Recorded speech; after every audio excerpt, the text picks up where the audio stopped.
Today, we dive into the lore of Tamriel's most chilling immortals, the vampires whose origins trace back to Molag Bal's first blasphemous act. From the frost-bitten courts of Castle Volkihar to the shadowy guilds that secretly bankroll empires, their hunger has shaped wars, faiths, and the very rhythm of night and day. Discover how bloodline, prophecy, and forbidden pacts weave a story that stretches from the Dawn era to eras yet unwritten. Now let us begin.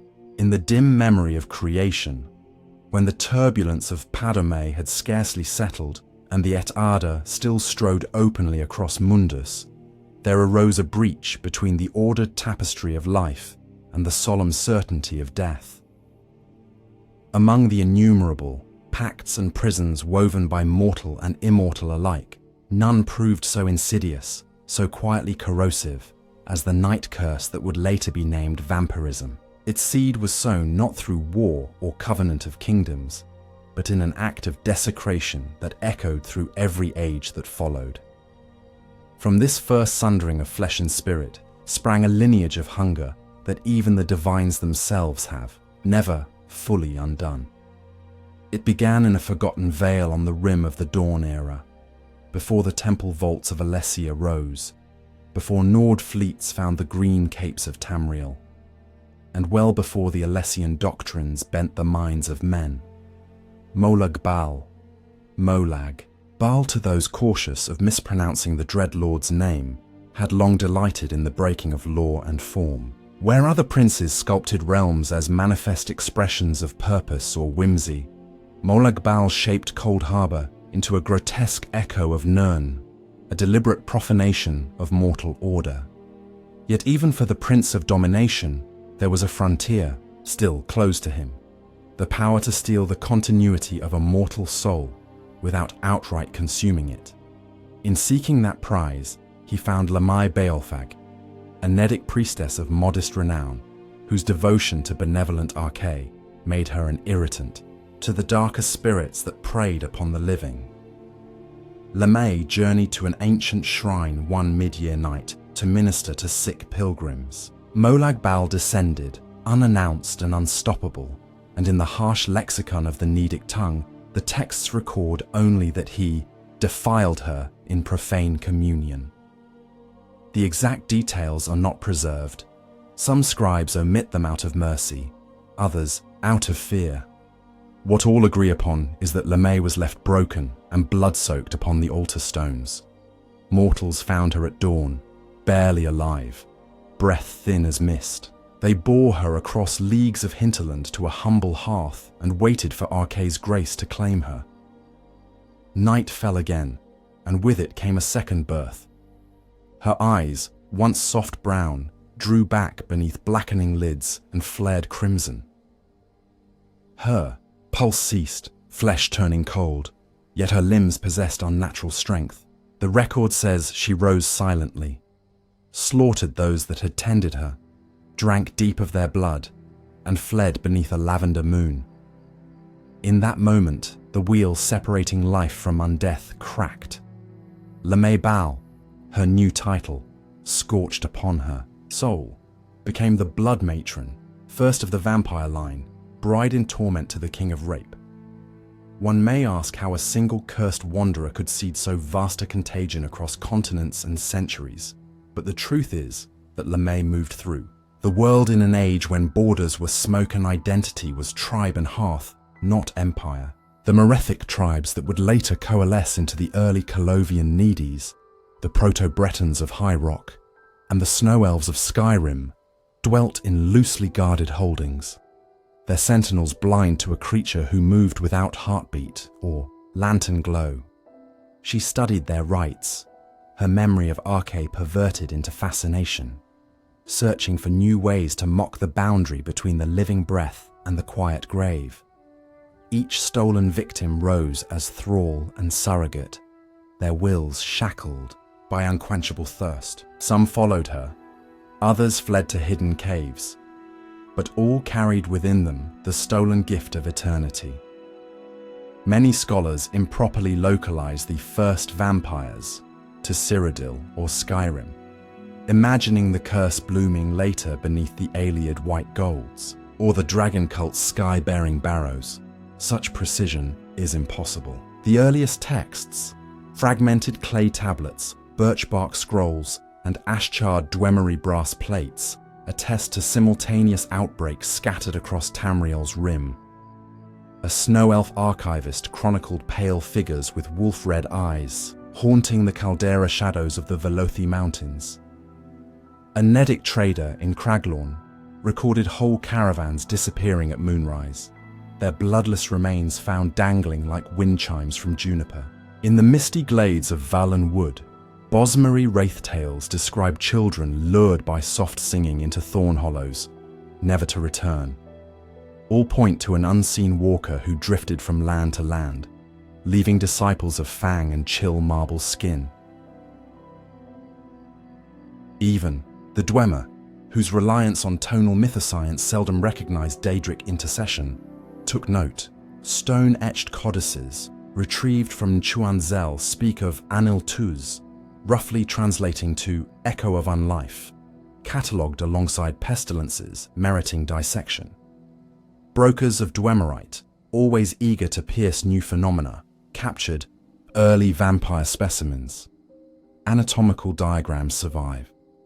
Bone cartography showing elongated incisors fused to maxillary marrow, ocular membranes thickened for nocturnal spectra, nerve lattices rerouted to feed off hemoglobin rather than magica flow.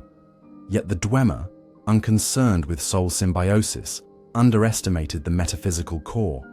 Their test subjects escaped, slew their captors, and infected subchambers of the city before tonal suppression fields neutralized them. This Dwemer misstep likely birthed the underground bloodline that later manifested as the Vraseth clan of High Rock, vampires noted for swift reflexes and Dwemer-derived armor grafts.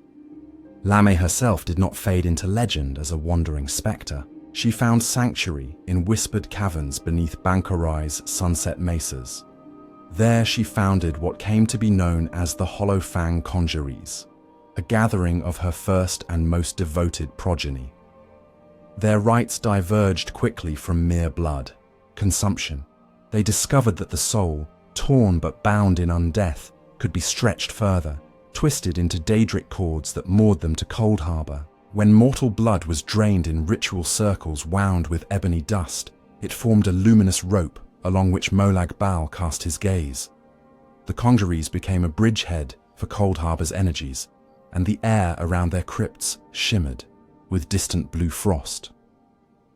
It was here, perhaps 3 centuries into the Merethic, that the phrase Gift of the Night Father first appeared, spoken by vampires who regarded Molag Bal not as tormentor, but as progenitor god. By this era, mortal faiths had begun to stratify. Arkay's priesthood, once itinerant, anchored temples in burgeoning proto-cities. With permanent fonts of holy water and silver-laced catacombs came the first organized resistance, the Order of the Circle of Tears, recorded in Yokudan glyphs upon later Redguard tombs, journeyed from the west to Bankarai. They bore moon-forged blades and spoke epithets of Ruptga, calling upon the endless spiral to sever what Bal had bound. Their foray ended in silence, but fragments of their weapons, etched with wards against undeath, were recovered by Breton masons centuries later and hidden beneath North Point's keep.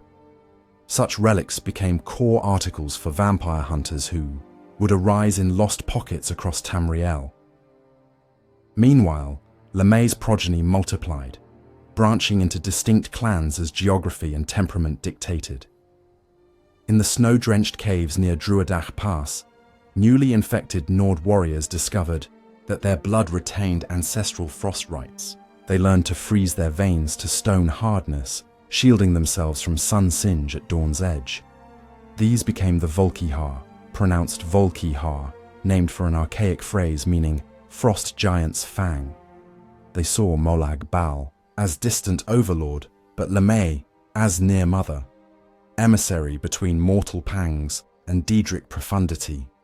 Their palace of ice-hollowed wood would only flourish much later, but its genesis lies in these early Merethic winters. Far south, within the marsh hollows of Black Marsh, the contagion found different expression. Hist sap coursed through Argonian victims, and the night curse distorted the connection between soul and communal root. The Argonian vampiric strain learned to bend their form, slipping through reeds like water, their fang teeth swiveling outward rather than descending. They kept no written records, yet the shadows of marsh temples whispered of Seiru, the silent leech, who glided atop black water under twin moons. When imperial scholars finally mapped these territories in the late First Era, they found stone idols carved like serpentine vampires coiled around sleeping Hist roots, proof that even the primordial trees remembered the thirst visiting their brood. Cultural reaction varied wildly. Early Altmer sources from Somerset claim near immunity, insisting their pure Aedra-touched lineage prevented infection. Yet sealed Magus Universalis archives reveal that at least one coven infiltrated the catacombs beneath Alinor. These Altmeri vampires, later named Kine Izar, burned swiftly under sunlight, but compensated with powerful mind-ensnaring glamours. High Kinlord Dirinil's edict of 1E20 banned all public mention of the coven. Such purposeful silence is an admission of fear, and though the Altmer seldom concede vulnerability, their towers glowed for decades with wards tuned specifically to blood curse frequencies. Amid these spreading tendrils, Lamae Bal withdrew deeper into legend. The last credible account of her early wanderings records her crossing the adamantine tower's shadow on Bethany's horizon, gazing up at the unyielding spindle that anchored reality. Whether she saw it as rival or refuge remains obscure. Some fragmentary lines from the prism of the tower tablets hint she contemplated tearing its stone heart and offering it as dowry to Molag Bal. But the tower's guardians thought to be Mer descended from the divine El Nofe, manifested a ward strong enough that even the blood matron recoiled. She vanished into the west. In the centuries that followed, the vampire condition matured beyond mindless predation. The eldest turned contemplative, exploring the metaphysics of undeath. Their discoveries shaped the divergence between mere feral, revenants and dignified, if terrifying, aristocrats of night. They learned that though their bodies no longer aged, time gnawed at memory. Without periodic anchoring through ritual or feeding upon minds as well as blood, their sense of self decayed into bestial fragments. Some embraced the fall, becoming the dread blood beasts of tavern legend. Others devised arcane disciplines to shore up mental cohesion. They practiced memory binding, inscribing thoughts into crystal phylacteries or into the neural fold of thralls. One necrotic treatise recovered from Iliac Bay speaks of night scribes who tattooed chronicles onto mortal scribes' lungs, harvesting each verse with the next breathless bite. Political networks formed. Clans forged unspoken compacts to avoid open war that would draw unwanted scrutiny. Even so, feuding erupted. The Vraseth, keen of ear and swift of foot, considered themselves evolved above others, their dwemeretic modulations freeing them from many weaknesses. The carmine rituals of the Quara bloodline, Quara, held strength in raw power, rejecting stealth for dominion through fear and brute might. Their clashes shook the granite halls of early Velothi strongholds, but with each conflict more mortals learned the truth of the night curse, and more hunters vowed reprisal. Thus, the secret wars began. Vampires seeking to remain unseen, hunters seeking to expose them, Molag Bal's laughter echoing in every torn throat. Throughout this formative era, the Divine's temples debated doctrine. Mara's priests argued for compassionate mercy. The afflicted were victims, robbed of choice. Stendar's guardians called for uncompromising purge. Arkay's dogma hardened most of all. By the close of the Merethic, Archaite liturgy declared undeath a violation of the cosmic wheel, demanding annihilation lest the flow of souls stagnate. This stance birthed the earliest proto-orders of the Vigil. They possessed little of the later Dawnguard's siegecraft, yet they carried dawnsteel spears, iron infused with morning sunlight through alchemical prism, and emboldened entire villages to stand against nocturnal predators. The tension between faith and curse birthed a secondary current.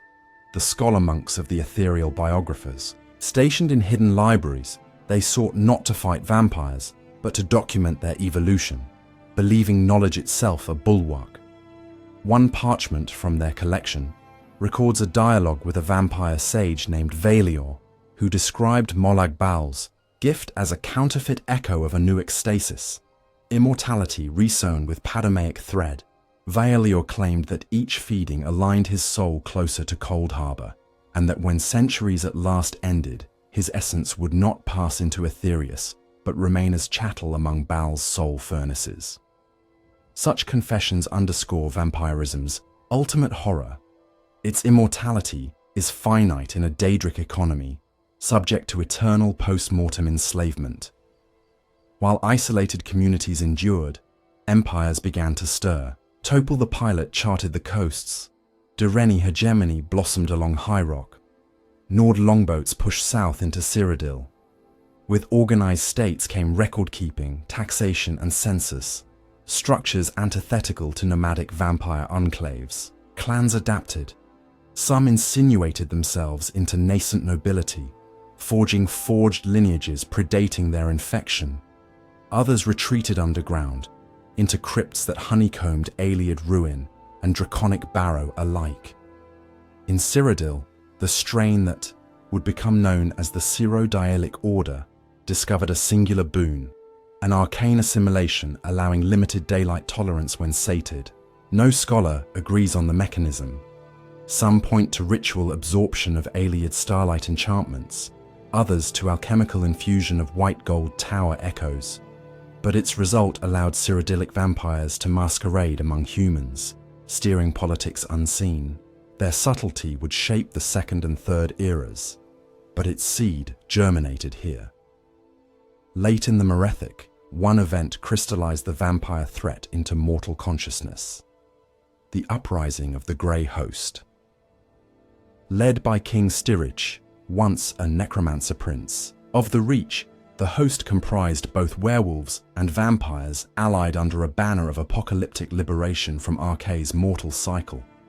They marched from the Dragontail Mountains eastward, wielding blood-forged weapons that siphoned vitality. At their core, the host bore relics gifted directly from Molag Bal, soul prisms that chained captured spirits to feed entire regiments.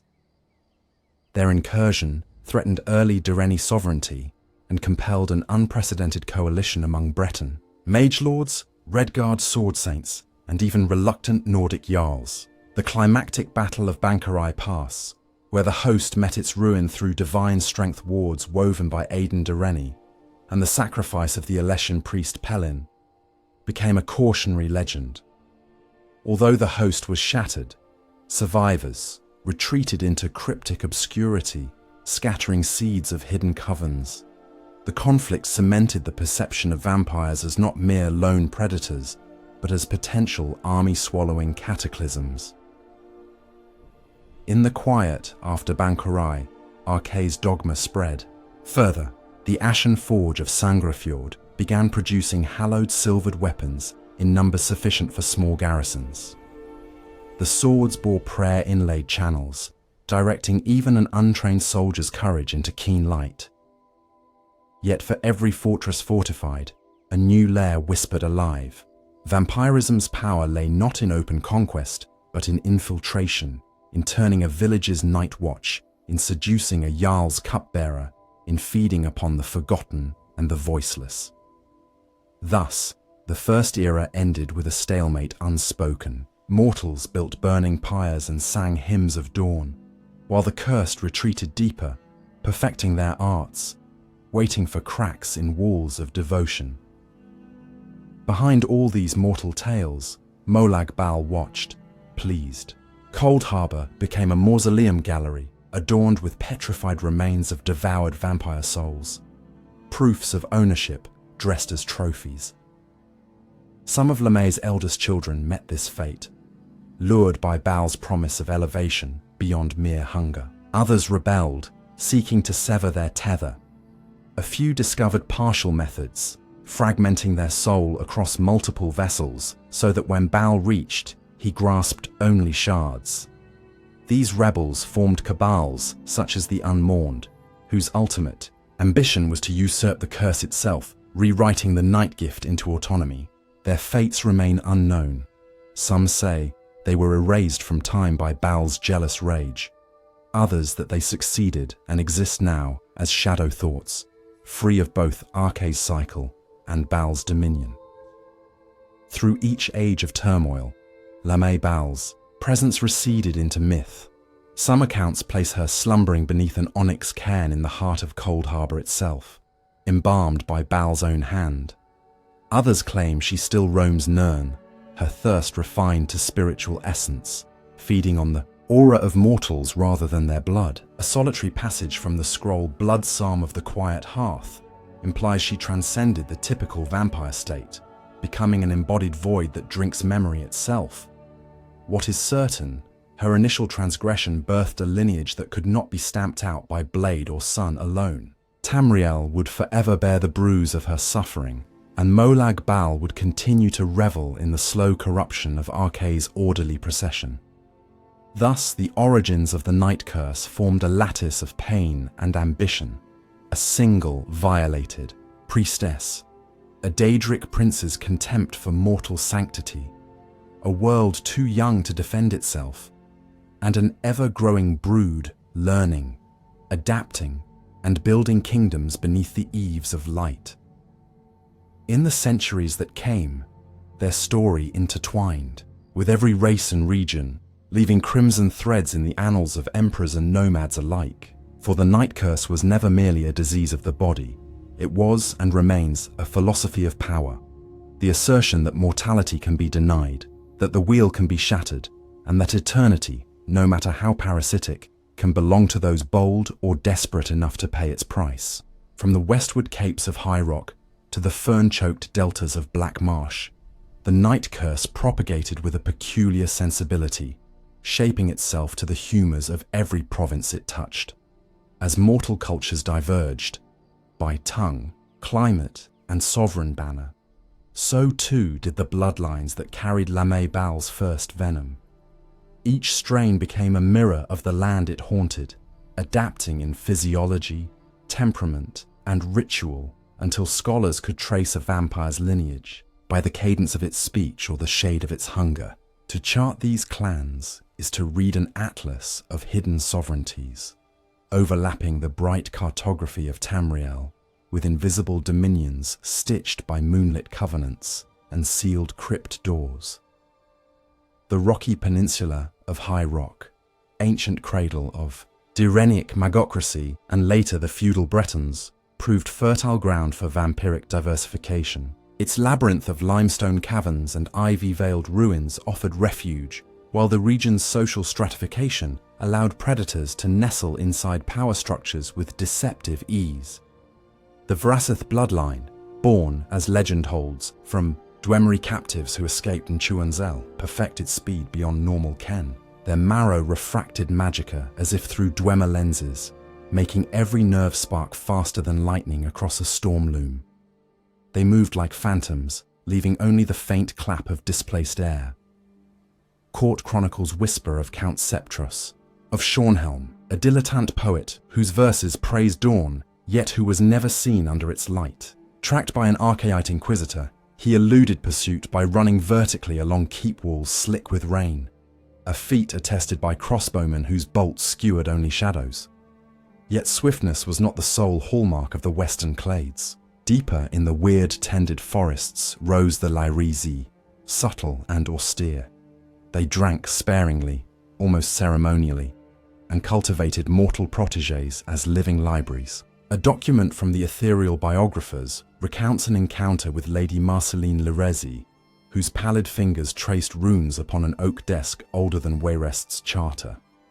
She assessed her guest's knowledge of constellation lore before permitting a single question about her curse. Such erudite restraint allowed the Lyresi to infiltrate magical academies without erupting into scandal. The price was torpor. Without frequent cerebral stimulation, their minds withered into blank hunger. Thus, they became curators of mortal scholarship, hoarding scrolls as famished serfs hoard grain, for knowledge itself steadied their immortality. To the northeast, Skyrim nurtured its own legends, raw, glacial, and edged with warrior pride. The Volkihar brood, first glimpsed in the ice-shrouded caverns along the Sea of Ghosts, embodied winter's cruel patience. Skin pale as hoarfrost, they could reach through solid ice as though it were river mist, their breath colder than the wind roaring down Mount Antares. Nord sagas recount Jarl Hackfield, the Wolfwing's failed siege of a Volkihar barrow, torches dimmed to blue, shield walls fractured as unseen claws shot forth from frozen ramparts, warriors dragged screaming into the glacier's teal depths. The Volkihar reveled in isolation, their palace eventually coalescing atop a fjord-piercing stack of black basalt. Yet they were not purely reclusive. Certain jarls entered pacts for wartime advantage, trading cattle herds as tithe for vampiric skirmishers who fought beneath aurora-lit nights. Such alliances rarely endured. At sunrise, Nord skalds would find their lord's mead hall silent. Every bannerman bled white, oath rings discarded like frost-killed leaves. Southward, in the ash-planed valleys of Morrowind, the Night Curse merged with Chima-turned-Dunmer theology. Three principal clans emerged: Quara, Aundai, and Burn, each enshrining a distinct virtue twisted to predation. The Quara exulted in martial strength, their grey skin marbled with crimson subdermal veins like molten netch resin. They wielded warhammers the weight of oxen, and their fortresses in Stonefalls rang with drills indistinguishable from living armies. Quara-Scions believed Molag Bal's gift a test of individual ascendancy. Only the strongest throve. It is said an aspirant who collapsed beneath the ritual's agony was fed to Ashland Nixhounds before dawn, lest weakness infect the lineage. By contrast, the Aundai cherished sorcery. Their manners, hidden among mushroom tower clusters near Vardenfell's western coast, glimmered with spell lattices that mirrored the pulsing of Red Mountain's heart. Aundai vampires replaced brute force with mind dominion, sipping emotions through unseen conduits rather than lapping physical blood. Victims awoke intact yet desolate, souls flayed of ambition. An Ordinator report preserved in Vivek's archive describes an entire fisher village whose inhabitants continued daily labours with vacant eyes, their wills consumed overnight. Interrogations uncovered Andi sigils carved behind each pupil, dissolving under daylight's first kiss. The Burn clan lurked in shadow even by Dunmer standards. Masters of stealth, they cultivated the art of ergasiography, manipulating their own musculature like puppet strings so they might compress into crawl spaces no wider than a gauze rib. Burn hunters slithered through Quama tunnels, feeding on egg miners who never saw death coming. It was the Burn who introduced the phrase "dust in throat" to Morrowind's dialect, an idiom for dread so pervasive the air itself felt desiccated. Collectively, these Dunmer bloodlines navigated the tribunal temple's fluctuating dogma with reactive cunning. The living gods, Almalexia, Vivek, and Sotha Sil, tolerated their existence as long as the clans remained instruments against Daedra rivals or political insurgents. Consequently, many Quara fought unofficially in the Arnesian War, harvesting Argonian blood in exchange for knowledge withheld by the tribunal. When the Red Year shattered Morrowind's crust centuries later, survivors of all three clans retreated beneath necromantic ruins, their feuds drowned by greater catastrophe. Folk tales insist a council of elders still meets in silent catacombs, beneath the toppled Ministry of Truth, negotiating a collective future in whispers too faint for mortal ears. Across the vast forests of Valenwood, Bosmer's insistence on the Green Pact complicated vampiric spread. To consume blood violated neither letter nor spirit. It was, after all, the sap of flesh, not root. But the manner of feeding often clashed with the Bosmer creed against waste and desecration. Thus emerged the Yekef strain, whose elongated incisors left wounds sealed by coagulant saliva, preserving prey for ritual consumption of every part at later feasts. Yekef recluses strung their victims from birch trees like cocoons, harvesting organs in sequential ceremonies that mirrored the blooming cycle of the Falinesti bough. Another Valenwood lineage, the Telboth, took an altogether different path.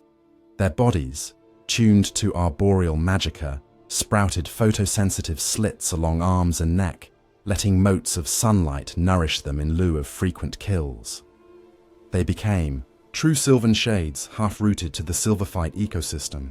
Bosmer greenspeakers argued over whether these beings counted as people under the pact or as monstrous grafts to be hunted.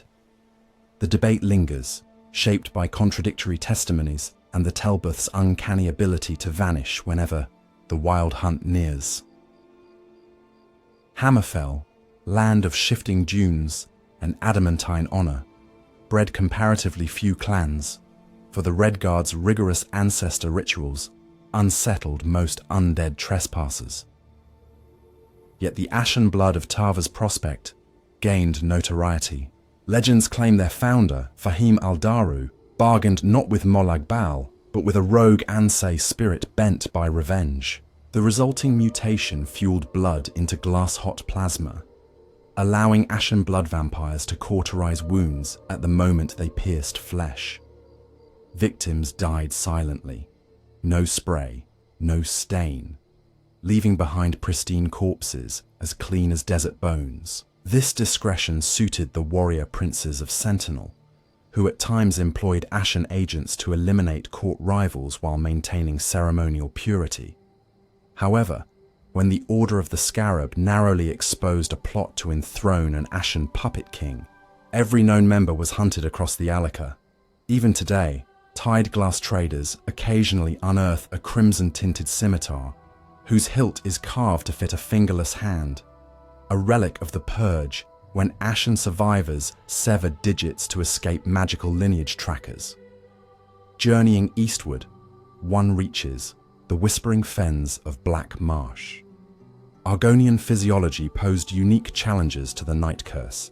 The symbiotic bond with hissed sap rendered ordinary infection unstable. Thus, only a handful of resilient strains survived the initial contagion, each twisted by the marsh's opaque will.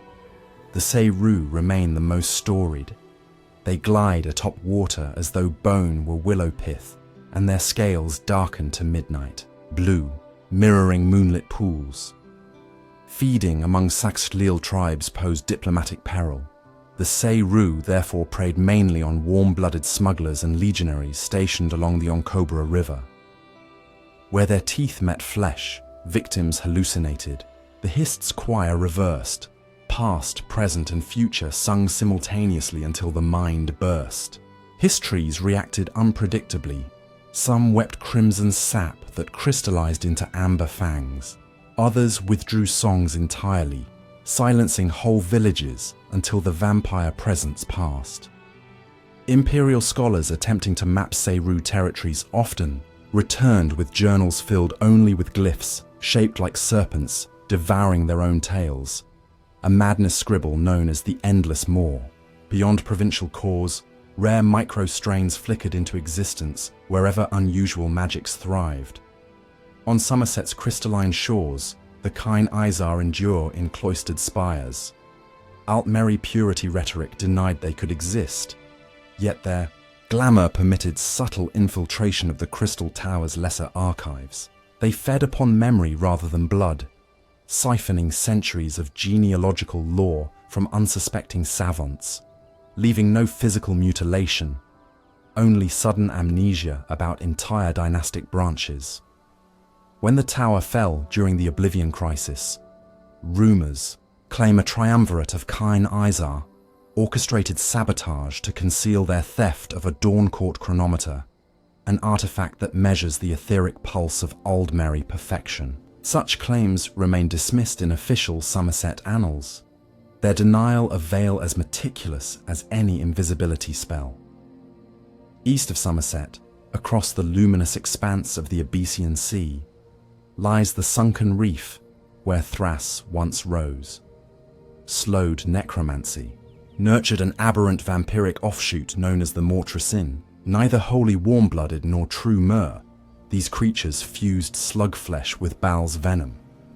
They carried glassy egg sacs within their torsos, each containing embryonic pseudo-vampires destined to burst forth and immediately devour the hosts. Spinal ichor.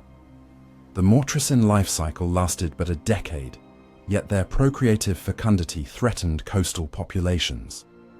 The All-Flags Navy's crusade that shattered Thras ostensibly purged them. Still, pearl divers swear that in certain moonless hollows one may glimpse a grey mass writhing beneath translucent coral, beating in time with a bloodless heart.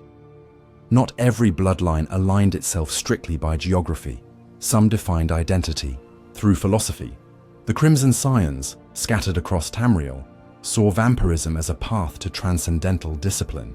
They codified feeding intervals, dream meditation, and ascetic study of the Elder Scrolls' hidden vampirications, prophecies visible only to those whose souls balanced on the cusp of Arcae's reach.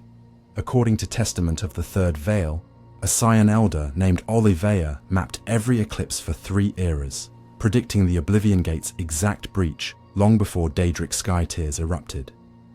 When questioned by Morag Tong assassins, she dissolved into a cloud of sanguine motes that spelled one final verse upon the wind.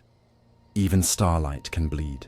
Whether the Scions maintain a hidden conclave or dissolved into singular mystics wandering monastery ruins remains under debate. Although Molag Bal birthed the Night Curse, other Daedric princes meddled subtly. Namira, patroness of decay, whispered into the marrow of certain shadow folk in the Reach, guiding them toward carrion feasts that blurred the line between ghoul and vampire. These Namiran broodlings possessed blackened fangs curved like fishhooks, optimized for stripping, desiccated flesh. They seldom attacked the living unless provoked, yet their practice of exhuming recent graves provoked both mortal outrage and vampire scorn. To the gifted, Namiran broodlings offered a paradoxical sermon. In rot lies eternity without hunger. Whether their rituals truly lessened the thirst or merely masked its gnawing remains, a mystery sealed beneath cairns of unmarked stones. With such diversity, interclan diplomacy fluctuated between cautious trade and outright genocide. The First Great Congress, if covert historians are believed, occurred in 1E 782 within the buried Aeliad amphitheatre of Biznansel. Representatives from 11 bloodlines convened to codify the Nocturne Accord, a treaty restricting open warfare in realms where archaic cults fielded Knights of the Circle. The Accord outlined neutral sanctuaries, barter protocols for thralls, and the exchange rate for captured Dawnguard weaponry measured in litres of virgin blood. Enforcement proved inconsistent. Less than a century later, Vraseth Rangers massacred an entire Quara delegation for broaching disputed feeding ground near Johanna. Yet the documentation of such negotiations indicates a sophisticated political consciousness among elder vampires, one that recognized the value of secrecy over spectacle. Hidden economics parallel this diplomacy. Vampire artisans fashioned black glass phials that could distill lifeblood into concentrated vitae, extending its potency for months. Currency in shadow markets. Others bartered in memories. Onday thaumaturges plucked formative recollections from captives and traded them to Kine Izar archivists hungry for sensation. In return, they received illusions powerful enough to impersonate imperial lords, walking midday courts under the guise of diplomatic envoys.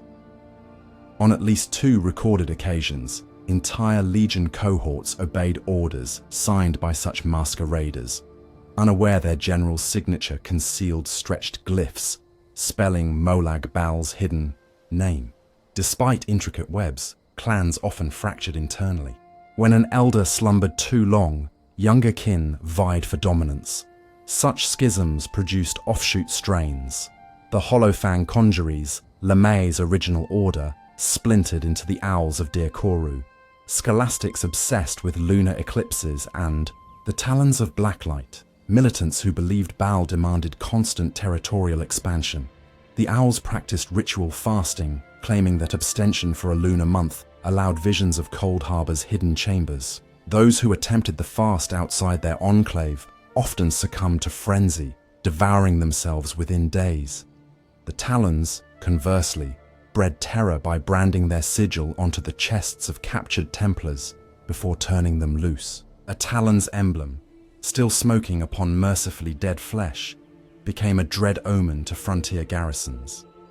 The interplay of sorcery and blood led certain clans to pioneer alchemical supplements. Cyrodiilic vampires, already blessed with limited sun tolerance, experimented with Nenalata woad and powdered minced welkin shards to craft glomsap, a potion that faked torpor to evade Arce's detect life rites. For 8 heartbeats after ingestion, the drinker's soul signature flattened to 0, indistinguishable from a statue's. Archmage Karanya reportedly drank glomsap before audiences with Chancellor Okato, immune to the battle mage's divinations, swirling mere feet away. Overuse, however, induced stone weep, a petrification of tear ducts that forced victims to cry dusty flecks, eventually blinding them in grey cataracts. As centuries unspooled, each province responded with evolving countermeasures. In High Rock, the Order of the Silver Dawn bred warhounds whose saliva carried trace dawnlight, harmless to mortals, yet blistering to undead flesh. Skyrim Jarls forged oath writs, empowering thanes to burn suspected Volkihar lairs without trial. In Morrowind, Ordinator strike cells mapped Unday teleport lattices, skrisnering their patterns like spiders awaiting tremors of prey. The very existence of specialized tactics embroidered new evolutionary pressure on vampires. Some withdrew further underground, others innovated defenses, mirror skins that reflected anti-magic beams, scent cloaks that masked hemoglobin's perfume, even false auras crafted from bottled Sankator ashes that duped archaite sensoriums. Yet for every adaptation, an equal vulnerability arose. Swift Vrasith skeletons grew brittle, fracturing under prolonged combat. Volkihar Iceheart slowed blood circulation, rendering them sluggish in temperate climates. Aundi Mindlink exposed them to dreambanes, enchanted bells whose chime shattered psychic bridges. Scholars not of Arche, but of Julianos, began compiling compendia of these weaknesses, treating vampires as alchemical phenomena, subject to catalogue, predict, control. One renegade mage, Thalion of Lilandril, claimed he could brew individual serums attuned to any clan's unique resonance, curing or killing at will. He vanished before publishing his treatise. Only a single page survived, inked with diagrams of blood crystals shaped like inverted towers, a geometry some recognize as the profile of Cold Harbor's ebony spire. The tapestry of bloodlines interwove most densely in Cyrodiil, the Empire's beating heart. There, under the candle haze of the imperial city's lower wards, the Cyrodiilic strain developed a bureaucracy of its own, the Order of the Hidden Vessel. They issued edicts, taxonomies, even genealogical ledgers spanning entire noble families, secretly infected. The Order's most prized asset was a legion historian named Cassia Varro, turned in secret and tasked with forging archive entries so that vampiric deaths mirrored mundane causes: consumption, fever, brigandry. She engineered a paper veneer over centuries of silent feeding, ensuring the imperial census never caught discrepancies. When the dragonfires still burned bright, undead infiltration remained circumscribed. Yet after their guttering in the late Third Era, the Order seized unchecked footholds, aligning covertly with both Tharn usurpers and sects loyal to the new temple of the ancestor Moth. Their motto, scrawled in invisible ink across Black Horse courier manifests, read, "In empires, veins, eternity pulses." While Molag Bal's dominion knitted these disparate strands, pockets of true heresy attempted to sever the Daedric umbilical. The Unmourned, those rebels mentioned in earlier chapter, spawned satellites across bloodlines. A Vrasith splinter, calling themselves the Palarut, sought tonal absorption of their soul shards into Dwemer resonators, hoping to escape Cold Harbor's leash. In one ill-fated test beneath Arkanthams, their apparatus harmonized incorrectly, inverting flesh and void. Witnesses described silhouettes frozen mid-scream, bones hollowed by sudden vacuum collapse. The resulting echo persists. Spelunkers claim to hear hushed pleas vibrating in the stone when moonlight filters through vent shafts. Few linger long enough to confirm. Elsewhere, missionary factions emerged within vampire society itself. The gift-bearers, primarily of burn extraction, offered voluntary infection to terminally ill mortals, marketing undying night as salvation from painful decline. Their propaganda, pamphlets printed on black vellum with silver calligraphy, circulated through tribunal hospice wards until ordinators declared possession an act of sedition. Gift-bearer dens were raided, yet many patients disappeared beforehand, spirited away, to catacombs where disease was purged at the cost of sun and sanctuary. Ethical philosophers of Vivek's school later debated whether such conversions constituted mercy or damnation. Their treatises remain inconclusive. In Varlan Wood, Yekef priestesses introduced yet another moral algebra. They established blood groves, sacred ring clearings where volunteers permitted ceremonial feeding during lunar convergences, all life substance consumed until only polished bone remained, which the Green Pact deemed acceptable fertilizer. Outsiders recoiled, but within the Pact's logic, the practice harmonized predator and prey, leaf and vein, sustaining both rest cycle and hunger. At least one imperial ethnographer partook to experience communion with twilight.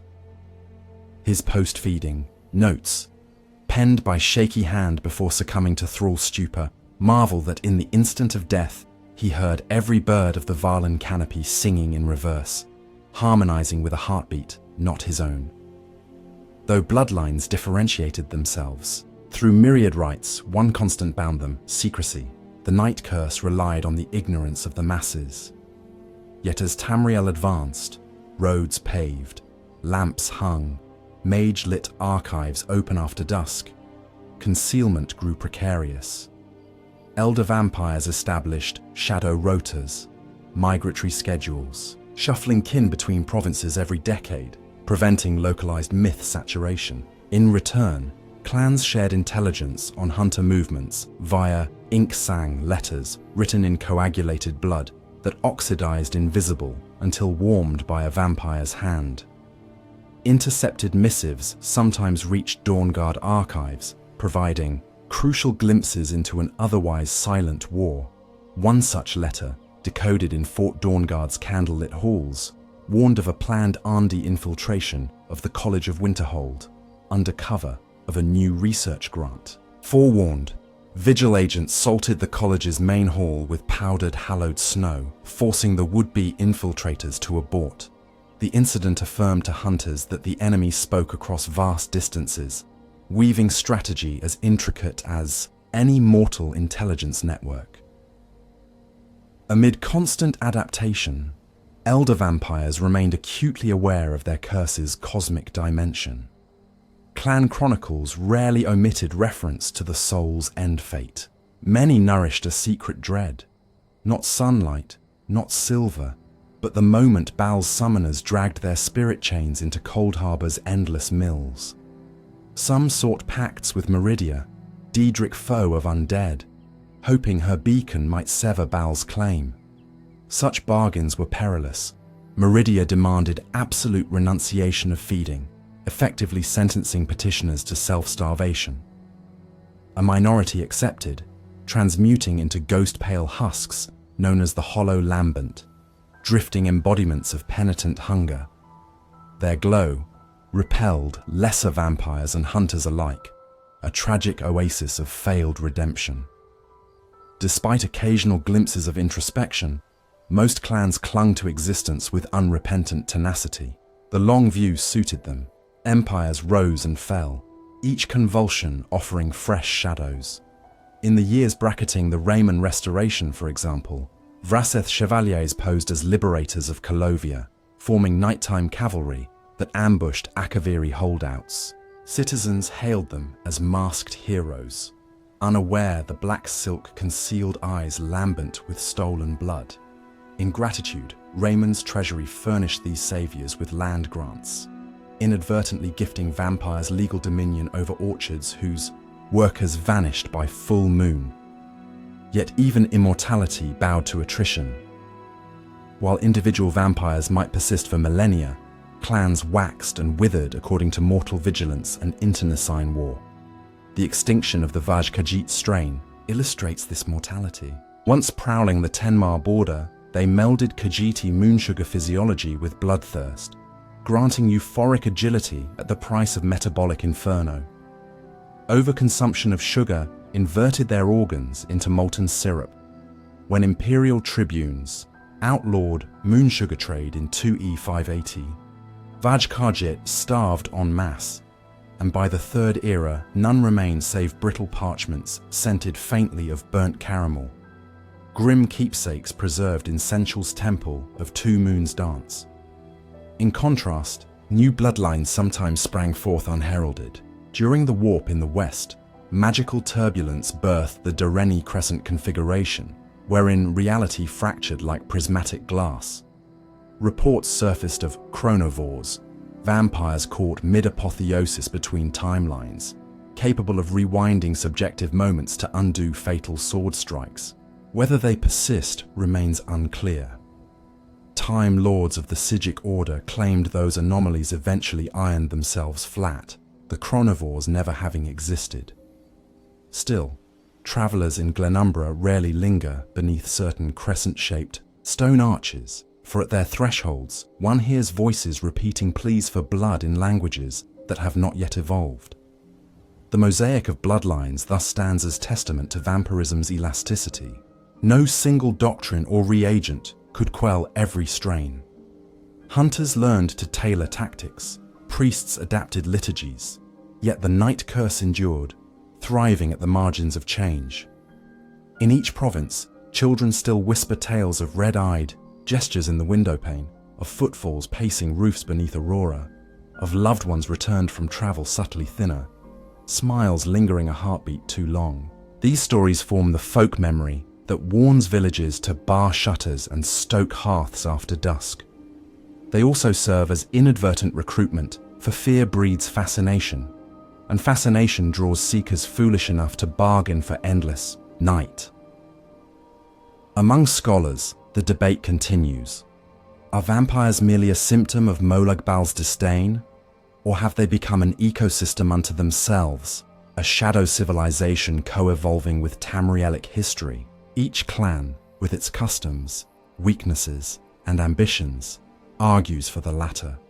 They build dynasties that outlast mortal thrones, archive tomes whose bindings predate mortal alphabets, and weave motives deeper than any single mortal lifespan can chart. To study them is to confront the mirror of mortality's fragility and the allure of stealing time from the gods.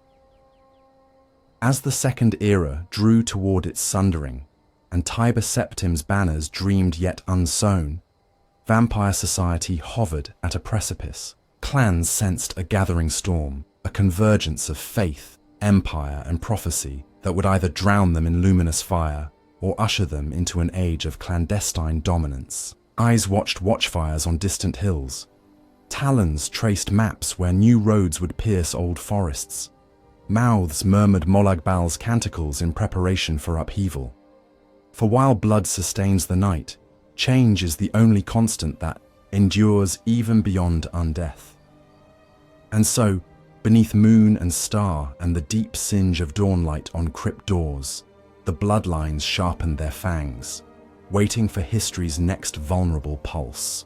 To contemplate the unending hunger is to trespass upon borders of flesh and spirit that most mortals dare not approach even in dream. The vampire stands as a living contradiction, neither corpse nor true life, a vessel sustained by blood, yet animated by something deeper than simple fluid. Scholars of the Arcane University have long argued over the locus of that sustaining force. Some claim it is raw magicka corrupting muscle and sinew. Others insist it is the Daedric will of Molag Bal, himself coiled like serpents around each tainted soul. Yet every argument returns to the same inescapable fact. Somewhere between the first laceration of fang and the final throb of a dying heart, the wheel of mortality splinters, and a new order of being emerges. At the moment of transformation, the afflicted experiences what early Vraseth chroniclers named the blood-waking. The last mortal pulse shudders, then halts, and in that pause a silence yawns, an instant so still that even an owl's eyelid could tumble like thunder through the hush. It is here, in that breathless gulf, that Molag Bal's claim threads itself through the soul. Witness accounts vary. Some recall a tide of luminous cold rising from heel to crown. Others speak of distant bells chiming in reverse. A few, particularly among the Aunde, describe the sight of their own body lying in a field of darkness, tethered by veins of brilliant blue light, to a shadowed figure whose horns soothed and seared in equal measure. Regardless of vision, the end is identical. Life surrenders, yet being continues. From the outside, the change begins with pallor that seeps across the skin like evening frost. Capillaries shrink, the dermis tightens, warmth evaporates. In this, bleaching lies the first proof of separation from Mundus's mortal cycles. The body no longer conducts heat as a byproduct of metabolic fire. Instead, it hosts a colder alchemy, one that banks vitality like embers behind stone. New vessels, black as midnight wells, form beneath the flesh, redirecting what blood remains to organs chosen by the curse. Among Quara warriors, those vessels knot into cords around the heart and biceps, magnifying brute force. In Vraseth rangers, they lace the eyes and calves, trading raw power for liquid motion. Aunde sorcerers see them spiral toward the cerebrum, feeding endless circuits of magicka. Whatever the pattern, the effect is precise, as though an artisan rewired the body for a single purpose, optimized predation. Yet blood alone cannot explain enhanced strength or sorcerous aptitude. Here scholars turn to the subtle body, the pattern of a soul's echo that mages glimpse as an aura. In the vampire, this echo warps. Where a human soul presents as a bright core veiled by shifting hues, the vampire's appears inverted, a dark star encircled by a corona of flickering motes. Julianos scribes chart these motes as negative magicka, void harmonics drawn from the skein of Cold Harbor. They argue the vampiric spirit acts like a gate valve, siphoning Daedric resonance. Each time the host drinks, blood becomes conduit, not sustenance. It ferries mortal life force to stoke this inward gate, widening the breach by increments. Thus, every feeding saturates the vampire with an infusion of alien power, imprinting abilities specific to bloodline or individual will. Some abilities manifest in physical feats. Volkihar glide across sheer ice, Conden vampiri of Iliac Bay step through shadow gaps no mortal eye detects, and Seiru merge with standing pools like ripples sliding into glass. Other talents appear in mind. Aundi elders whisper words that loosen memory threads, drinking recollections as easily as fluid. Cyrodiil's hidden aristocracy employs voice charms so refined they can command an imperial census taker to erase a citizen's existence. And the clerk compliance is written with gratitude rather than fear. There are subtler gifts still, Lyrizi, archivists turn pages without touch, levitating vellum on currents of their own size. Telbeth woodland vampires coax green sap to weave cloaks of leaves alive enough to photosynthesize. Each gift unfurls from the same root, the soul's tether, linking back to the plane of domination. But the night curse is no inexhaustible boon's font. Powers exact a price measured in blood and subtle integrity. A Quara berserk who channels supernatural vigor until dawn finds his musculature fraying like rope. Sinews overswell, and fibers split beneath skin that cannot heal without renewed draft. The Vraseth sprinter who outruns an arrow suffers later as joints calcify into glassy spikes, slicing cartilage until fed anew. Even mind-based talents breed erosion. After every charm, the Cyrodiilic vampire notes a faint echo of the victim's thoughts rattling in his own skull, phantom guilt or terror gnawing like termites. Should he neglect feeding, those echoes burgeon, drowning his identity. Thus the hunger serves two masters. It sustains, but also cuts chains of self-coherence in its absence. Fear of erosion shaped early vampire discipline. Lamae Bals, Holofang conjuries codified circles of retainment, meditations performed nightly to consolidate memory before entering torpor. Practitioners knelt within chalk-drawn glyphs, reciting the names of every soul consumed. In theory, this act folded stolen fragments back upon the practitioner's essence, preventing dilution. Among the owls of Dir Koru, the ritual persists, yet each name must be sung upon a single exhale. Masters therefore cultivate breath capacity, surpassing that of whales, abdominal cavities swelling grotesquely, while they vocalize centuries of victims.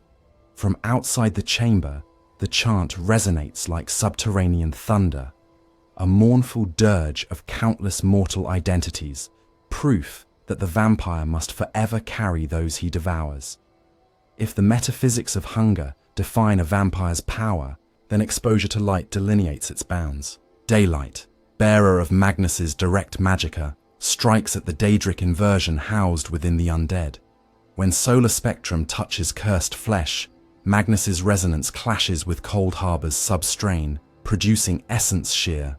Skin blackens, veins glow, and musculature stiffens in spasm. Severity depends on strain and satiation. Cyrodiilic vampires, reworked by ancient Ayleid starlore, pass limited hours beneath clouded noon, their souls absorbing stray etheric frequency without catastrophic reaction.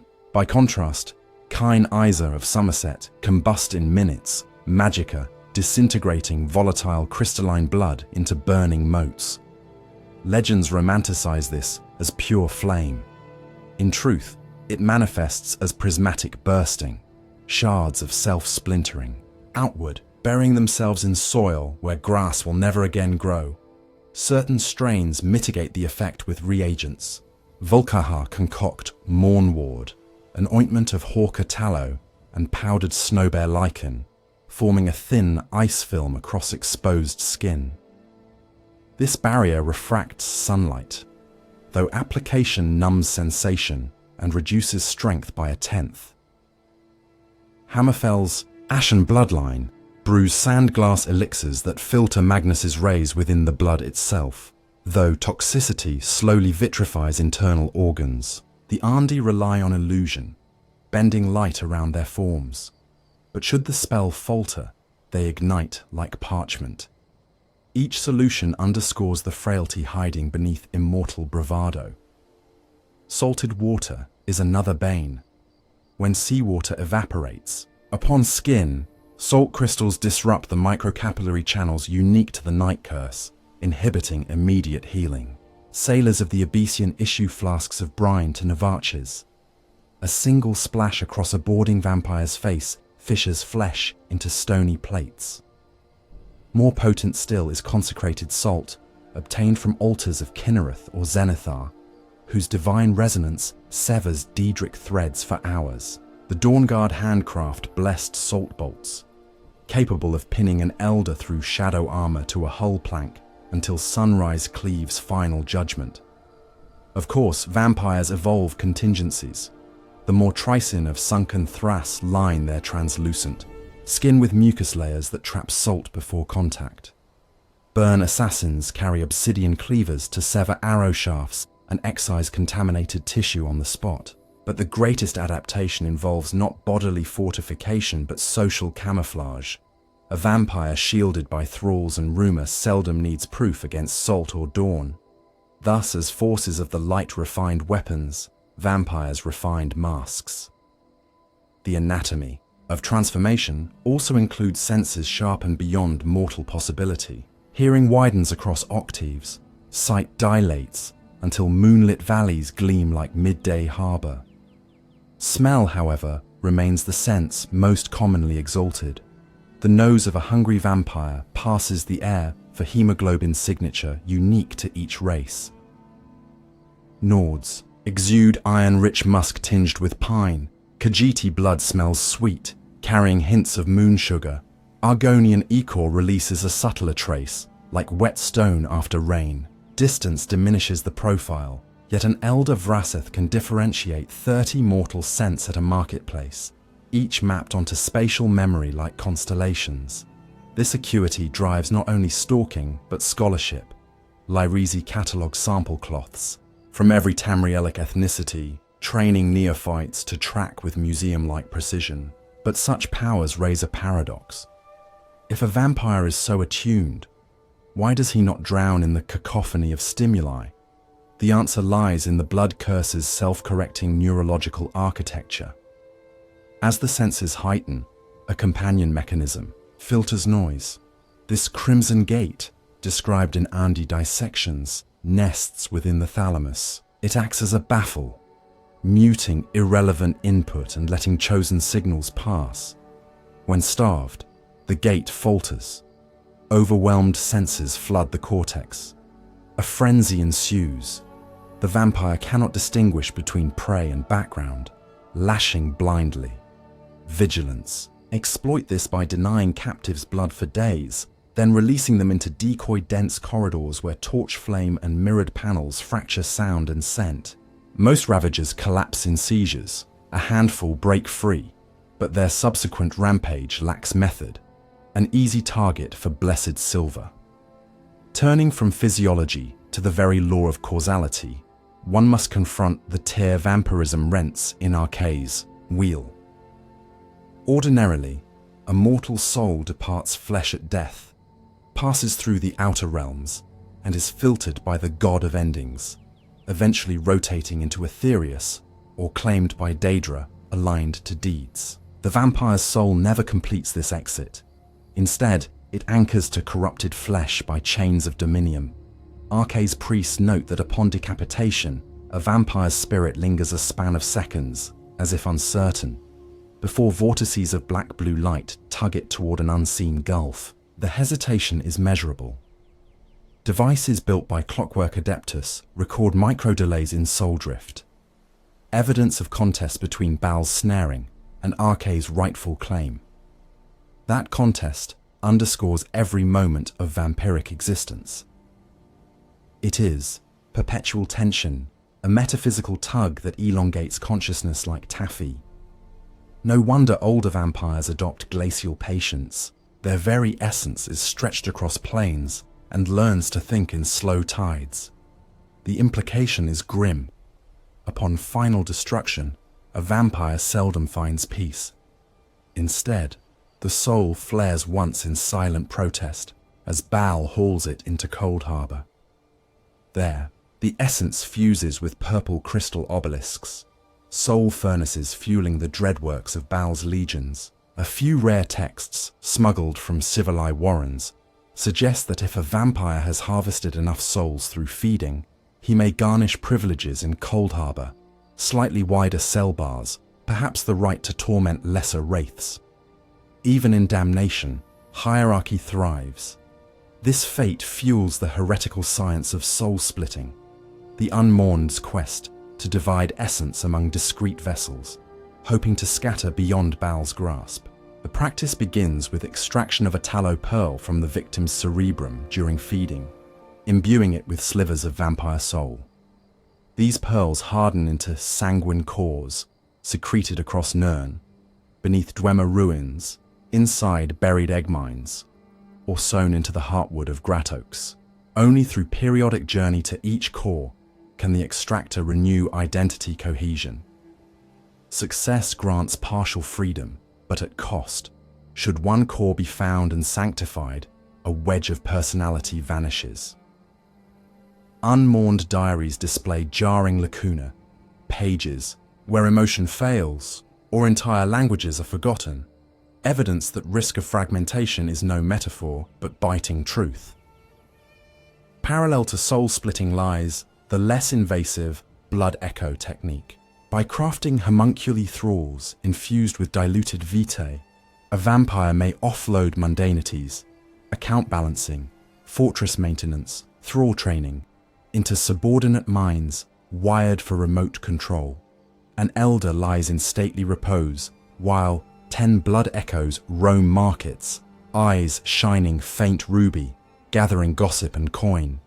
Destroying an echo inflicts psychic recoil, yet no permanent harm, and many clans view them as expendable extensions. However, Dawnguard reports warn that echoes can mutate, absorbing stray magicka to attain self-awareness. One such renegade, the Mirror of Sebastus, slew its progenitor and assumed her identity, creating recursion, an echo that birthed echoes of its own, each generation paler, until they spoke in whispers so thin they peeled paint from stone. The vampire's digestive transformation merits equal scrutiny. When ordinary blood enters the undead esophagus, it descends not to a human stomach, but to an organ shape-shifted by the curse, the Carvi basin, named by Dwemer scribes. The basin contains no acid.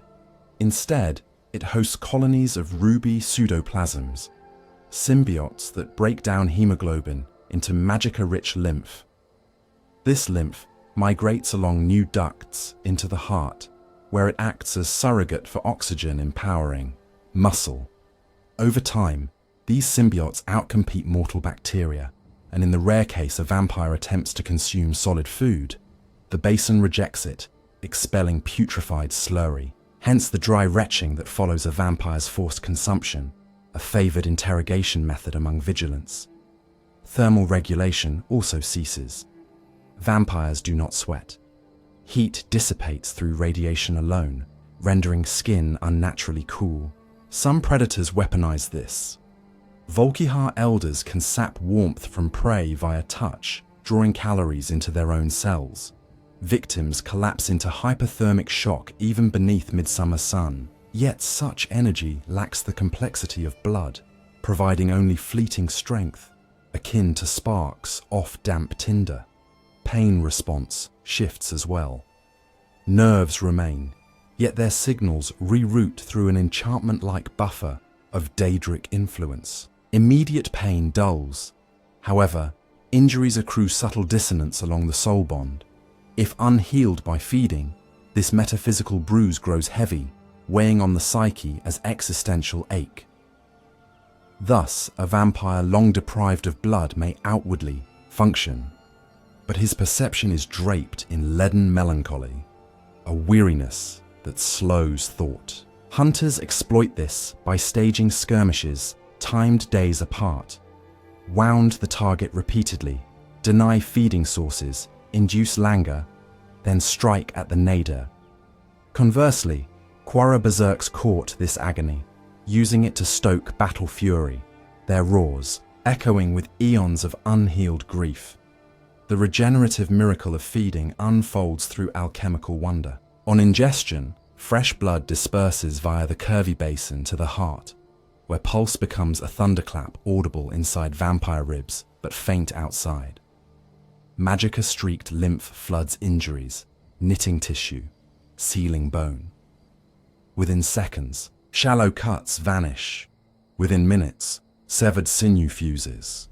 Only decapitation or flame blessed by divine writ halts this healing. Even so, certain substances retard it. Hawthorn essence, hailing from trees sacred to Arche, clots the lymph. Argonian blood laced with hist resin triggers violent coagulation, and extracts of the luminous Nirn root scramble symbiote colonies, forcing painful expulsion. The latter ingredient forms the key component of seraph syrup, a Dawnguard pharmacum delivered by crossbow quarrel. Upon entry, it bursts, saturating tissue with Nirn root microfibers that glow, illuminating the vampire from within, mapping every vein for bowman to target. While feeding repairs flesh, it also warps temperament. Each race's blood carries subtle magicka, the signature of cultural memory. A Nord's stalwart vigor, a Dunmer's burning resolve, a Khajiit's lunar intuition, all leave psychic residue. Predators often develop cravings for a single race, aligning personality traits. Accordingly, Telboth Sylvans sipping exclusively Bosmer blood adopt forest pathos, speaking to trees. Ondi who gorge on Altmer mages grow imperious, favouring polysyllabic speech and condescension. Such identity drift poses risk. Should the prey race vanish, say, following war or migration, the vampire suffers withdrawal, measured not only in thirst, but in the collapse of borrowed personality scaffolds. There are tales of Vraseth, who, unable to obtain Bretons after Durrani rule waned, became wandering husks, raving in old Iliac dialects no one understood until sunlight found them. To mitigate drift, some clans rotate diet. The Cyrodiilic order mandates yearly calendars, first seed blood from Colovian foresters, mid-year from Heartland's peasants, last seed from Nibonese fishermen. This variety ensures no single cultural magicka dominates. Others pursue the opposite extreme, cultivating esoteric palates. Kainazar covet only the blood of Altmer chronomancers, reasoning that attunement to the dawn accelerates their memory. Feed. Such rarity spurs elaborate kidnappings. Mages vanish from crystal tower corners, replaced by illusion simulacra that fade at dawn, leaving only a faint scent of sea salt and fear. Dissecting a vampire post-mortem reveals organs semi-transmuted into mineral analogues. Hearts calcify beneath layers of hematite, lungs stiffen into spongestone islands laced with capillary cracks. The liver becomes obsidian, mirroring star sheen. Some parts, like nails or hair, cease growth. Others, fangs especially, continue lengthening until trimmed on prey bone. Elders file them to aesthetic points, but those lost to frenzy may let growth curl inward, piercing palate, forcing permanent snarls. Archaite curators maintain cabinets of such malformed skulls, illustrating moral decline in skeletal art. Anatomy cannot be considered apart from reproduction. Vampires beget progeny not through typical procreation, though rare exceptions exist, but via the ingestion and exchange of blood. For standard siring, the predator drains a victim near death, then allows the victim to drink from the predator's own veins. This second act seeds curvy symbiotes and daedric microthreads into the host. The victim dies, the blood waking ignites, a neophyte rises. Notably, intent is crucial. Should the sire feed but deny reciprocation, the victim simply dies. This requirement of mutual exchange fosters relational hierarchies. Clans bind loyalty through the gift. Betrayal, therefore, often involves forced turning of an enemy to create a slave resenting both sire and self. There exist rarer paths: contact with concentrated vampire ichor, distillate used in ritual inks, can infect through skin. Thus scholars, handling ceremonial scrolls, risk accidental transformation. Another arcane method is the reflected gift, practiced by the Crimson Scions. During meditation, the elder projects his soul light through an obsidian mirror onto a chosen acolyte, who must hold breath while reciting Molag Bal's 33rd epithet backward. If the chant finishes before breath fails, the soul thread snaps and reattaches to the acolyte. Success rates are low. Failure burns the target to ash. Yet survivors retain partial memory of the elder, creating a fused consciousness navigated as shared library. This technique, outlawed by most clans for destabilizing lineage purity, remains prized among seers, craving multiplicity of vision. In stark contrast lies the quiet birth, observed only among Argonian Seiru. During rare eclipses, a Seiru elder merges with a hist root, suffusing sap with vampiric essence. Weeks later, the tree exudes an egg-like amber orb from which hatches a fully turned Argonian, scaled, red-eyed, lacking childhood memory. Such offspring possess a twinned soul, one half anchored to the sire, the other to the hist choir. Attempts to sever either link drive the hatchling into berserk state until reunion or destruction. This convergence of Daedric curse and native spirituality alarms even Molag Bal's spear maidens. Cold Harbour tomes note with irritation that hist interference complicates rightful dominion. Turning again to powers, we must examine the liminal gift, mist form. Nearly universal among breeds, it permits temporary dispersion of corporeal matter into vapor, slipping through bars or arrows. The transformation demands immense vitae. Only recently fed vampires risk it. Mechanically, mist form involves the soul collapsing 3/4 of molecular cohesion while retaining cohesive will as magnetic scaffold. Julianos alchemists equate it to a localized teleport, replacing physical translation. Weakness emerges. Upon rematerialization, if glyphs of containment line the exit point, the partially solidified body can be frozen mid-shift, half mist, half flesh, an agony that fractures mind. The Dawn Guard's lantern of trapping, a crystal cage inscribed with archaite fractals, exploits this. Hunters lure vampires into narrow hallways, trigger containment, and watch the target convulse, one limb liquid, another solid, until mercy or sunrise. Beyond mist lies the deepest mystery, the dream stride. Only elders exceeding a millennium speak of it. They claim to walk in the space between mortals' dreams, feeding upon subconscious fears rather than blood. Evidence is scarce, but Diakoru owl tablets depict a shadow stepping across sleeping peasants, drawing a silver thread from each mouth. Victims awake pale, as if bloodless, yet no wound marks them. Perhaps this is the evolution Molag Bal hoped, a breed transcending physical constraint, feeding solely upon soul vapors. Such speculation terrifies Arkay's clergy, for no blade can cut dream, no torch banish internal night, no anatomy treatise can ignore the minds of those who hunt. Understanding vulnerabilities is their craft. Oridon's Dawn Watcher paladins carry prisms that refract the voice, shattering charm spells by scattering syllables into babble.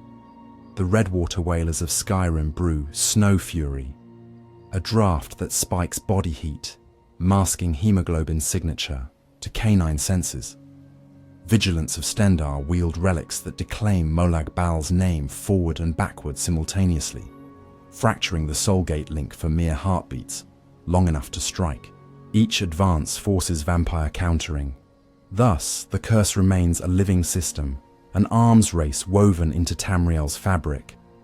In closing, though knowledge cannot truly close upon such a subject, one must accept that the vampire condition is less disease than alternate state of existence, integrated with energies beyond Nirn's firmament. Flesh, soul, hunger, and power entangle in an endless calculus of cost and dominion.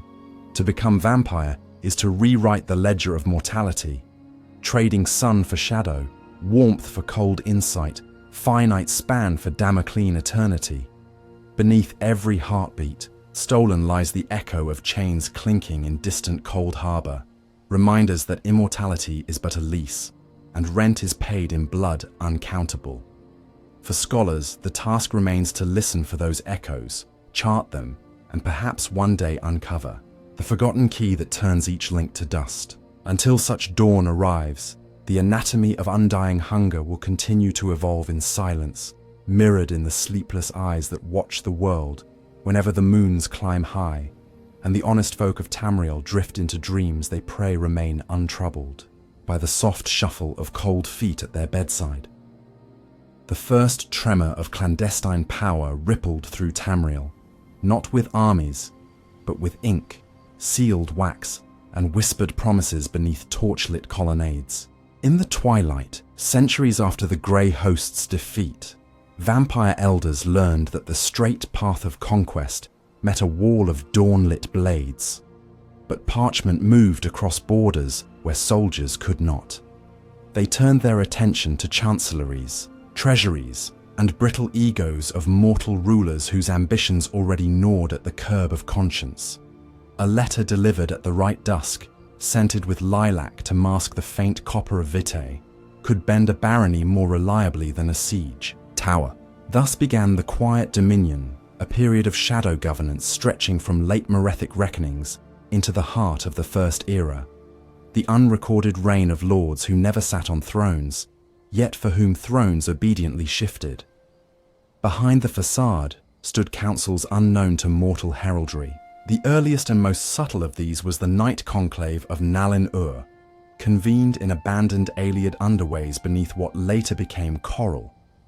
Its quorum comprised envoys from Cyrodiilic daylight walkers, Vraseth fleet runners, and Lurizi archivists who ferried news in scent-proof tomes. The conclave's charter, preserved in sanguine tincture upon worm-eaten vellum, outlined three principles: secrecy above all, incrementalism over spectacle, and the mutual exchange of soft dominions, meaning influence that might pass unnoticed by the sunlit realm. They practiced infiltration through service. A steward here, a court musician there, a midwife in a line of heirs whose first breath was scented by vampire presence. In time, they placed eyes in every corridor of white gold tower, save for the catacombs sealed by Stendar's wardstones, which pulsed like blue embers when an undead stepped near. The Alessian doctrines posed a paradox. On parchment, they decried all abominations, yet their fanatic purges produced open wounds in the body politic, vacancies that hungered for administrators too ruthless for ordinary clerks. Vampires stepped neatly into these apertures. A Cyrodiilic adept, named Valtus Decima, pale and soft-voiced, became inspector of tithes, responsible for cataloguing temple revenues. His nights were spent in dusty scriptoria, copying figures while feeding lightly on scribes who dared not question the sudden weakness that followed each audit. Decima's ledgers diverted a thin river of coin, never so much as to arouse suspicion, into vaults shielded by Dwemer null wards. That fund purchased anonymity for fellow undead across the heartlands. In a single fiscal decade, the Order of the Hidden Vessel accrued reserves surpassing the budgets of 3 provincial legates, all without drawing a sword. External threats never ceased. From High Rock came Crescent Crusaders, a militant offshoot of the Order of the Silver Dawn, persuaded that the Conclave poisoned Breton lineages. Their leader, Dame Helen du Marais, commissioned mirrored helms that repelled beguilement.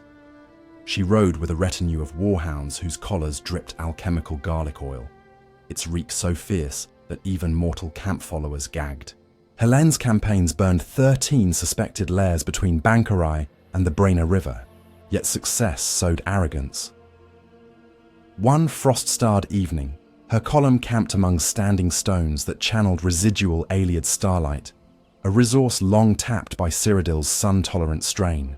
The vampires raised wards that inverted the starlight into a prism of darkness.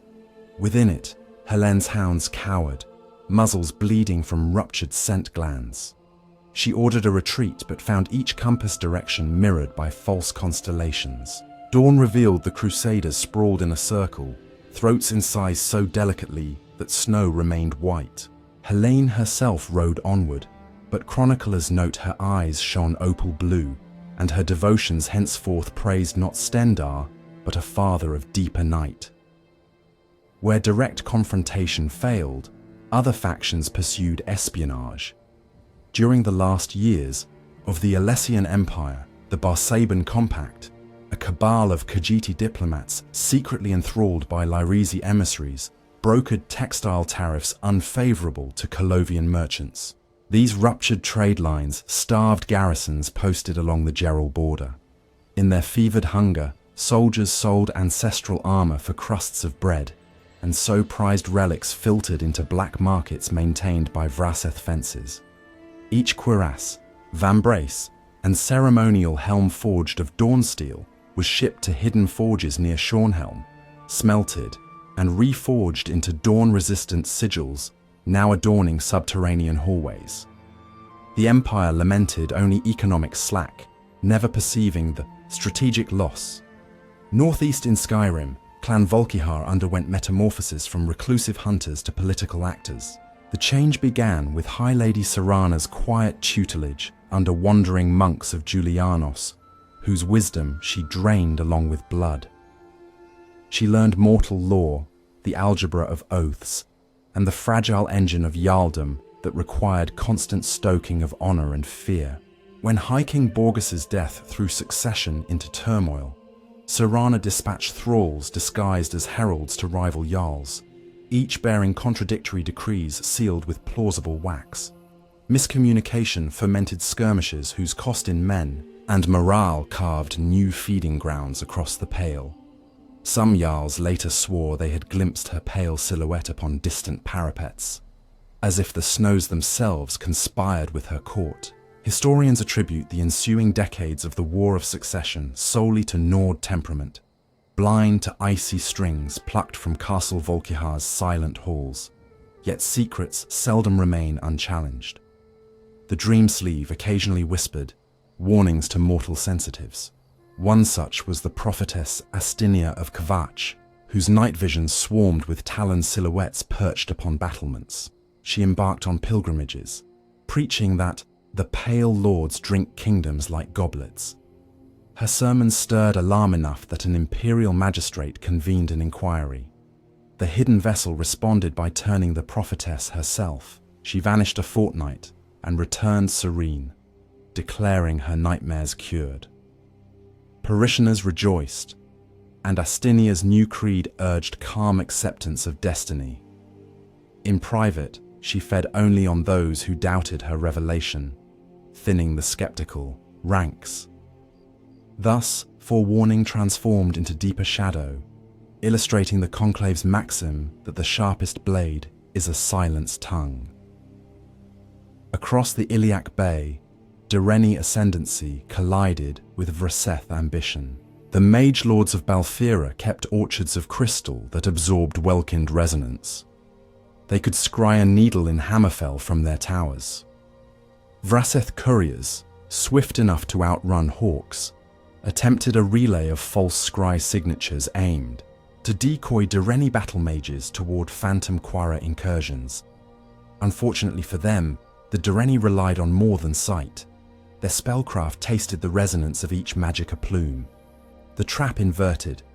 Battle mage Mael Callion captured 2 vampires, suspended them in stasis spheres, and dissected their muscle fibers under magnification. His treatise, Variability of Nocturnal Strain in Enhanced Mer Flesh, circulated quietly through the Sigic Order. In response, the Night Conclave sanctioned Callion's elimination. Rather than risk direct assault on Direni strongholds, they suborned a disgruntled apprentice with promises of eternal youth. The apprentice altered Callion's stasis incantations, inverting spatial vectors. The spheres collapsed, folding Callion into an implosion so total that only a vacuum pop signaled his end. Direni leadership suspected sabotage but never unearthed proof amid the apprentice's ashes deliberately exposed to sunrise before interrogation could begin. The rise of the Riemann dynasty shook every crypt in Tamriel. Remen was a solar icon come to life. His dragonfires promise a bulwark against Daedra. Clans met in emergency congress beneath Bisnensel's drowned galleries. Many feared the Dragonblood site might pierce glamours. Others considered opportunity. Riemann's appetite for orderly administration demanded a bureaucracy as vast as the Niben. Hidden advisors could thrive therein. Ultimately, the Congress resolved upon a dual approach: resist, yet infiltrate. Quara, Envoys provided Riemann legions with elite nocturnal scouts able to traverse black marsh-fetid trails where mortals perished. In return, the Empire turned a convenient blind eye to tribal disappearances. Simultaneously, Bern infiltrators in Mournhold provoked Dunmer uprisings to divert Riemann's throne from stricter anti-undead edicts. Thus the vampires positioned themselves as both sword and shadow, indispensable yet untraceable. Remens. Death yielded Andalus Tharn, a potentate whose vanity stretched wider than his competence. The Cyrodiilic strain plied him with dreams of apotheosis. Through a sorcerous draught of diluted vitae, termed Imperial Carmine, Tharn gained fleeting vigor and illusions of grandeur. He commissioned statues 14 cubits tall, their eyes suspiciously hollow, disguised alcoves from which Vraseth observers studied court movement. One night, a statue wept, what courtiers assumed due. By dawn they lay ill, blood volume mysteriously lowered. Apothecaries blamed pests. Nobody considered the marble mouths kissed their skin. Even as empire thickened, petty wars flared in corridors, unseen by mortal sentries. The Vraseth and Quara prepared simultaneous coups against one another. The battlefield was culture itself.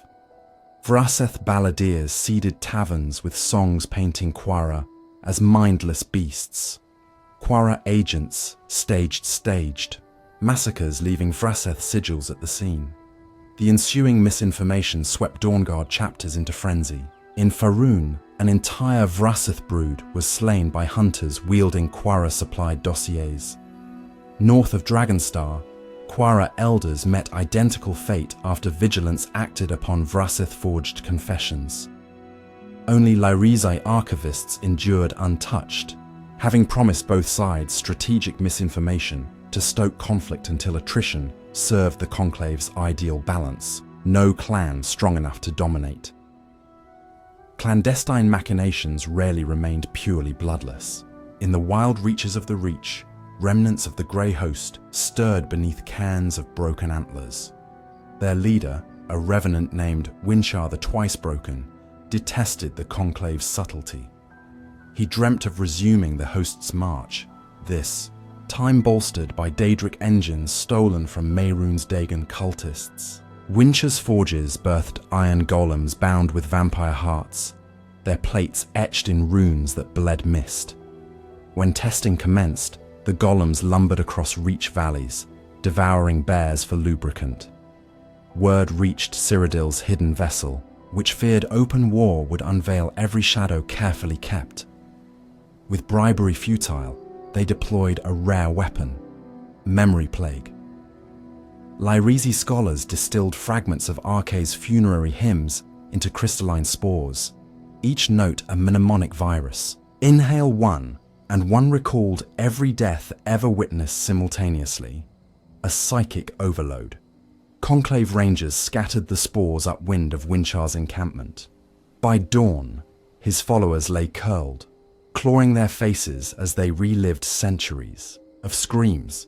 Winchar himself, immune to lesser terrors, stood firm until spores penetrated his golem hearts. They answered by exploding inward, shredding frames and entombing him beneath molten iron. Thus, the quiet dominion preserved quietude by horrors subtler than conquest. While provinces contended with internal webs, external empires crashed upon Tamriel's coastlines. The Chaishi invasion carried golden masks and silver tongues. Their vampiric heritage, though distinct, serpentine blood of a different strain, captured Molag Bal's interest. Correspondence between Snakeman warlords and Cyrodiilic elders reveals tentative concord. Exchange of magicka secrets for territorial accommodation. Yet the Tsaishi prized honor over subterfuge, and meetings with conclave envoys devolved when a Vraseth messenger attempted charm. Offended, the Tsaishi decapitated him in a single crescent swipe. Rumors claim his skull became the pommel of Emperor in all but name Versidue Shai's ceremonial sword. Despite this rift, potentate rule granted unforeseen leniency. The potentates focused rule through terror and efficient assassination. They considered vampire operations simply another blade in the dark. Conclave influence peaked. Imperial posts from Skingrad to Breville, staffed accountants who never sweated, pages who avoided midday errands, archivists whose ink smelled faintly of copper regardless of recipe. Yet stagnation breeds complacency.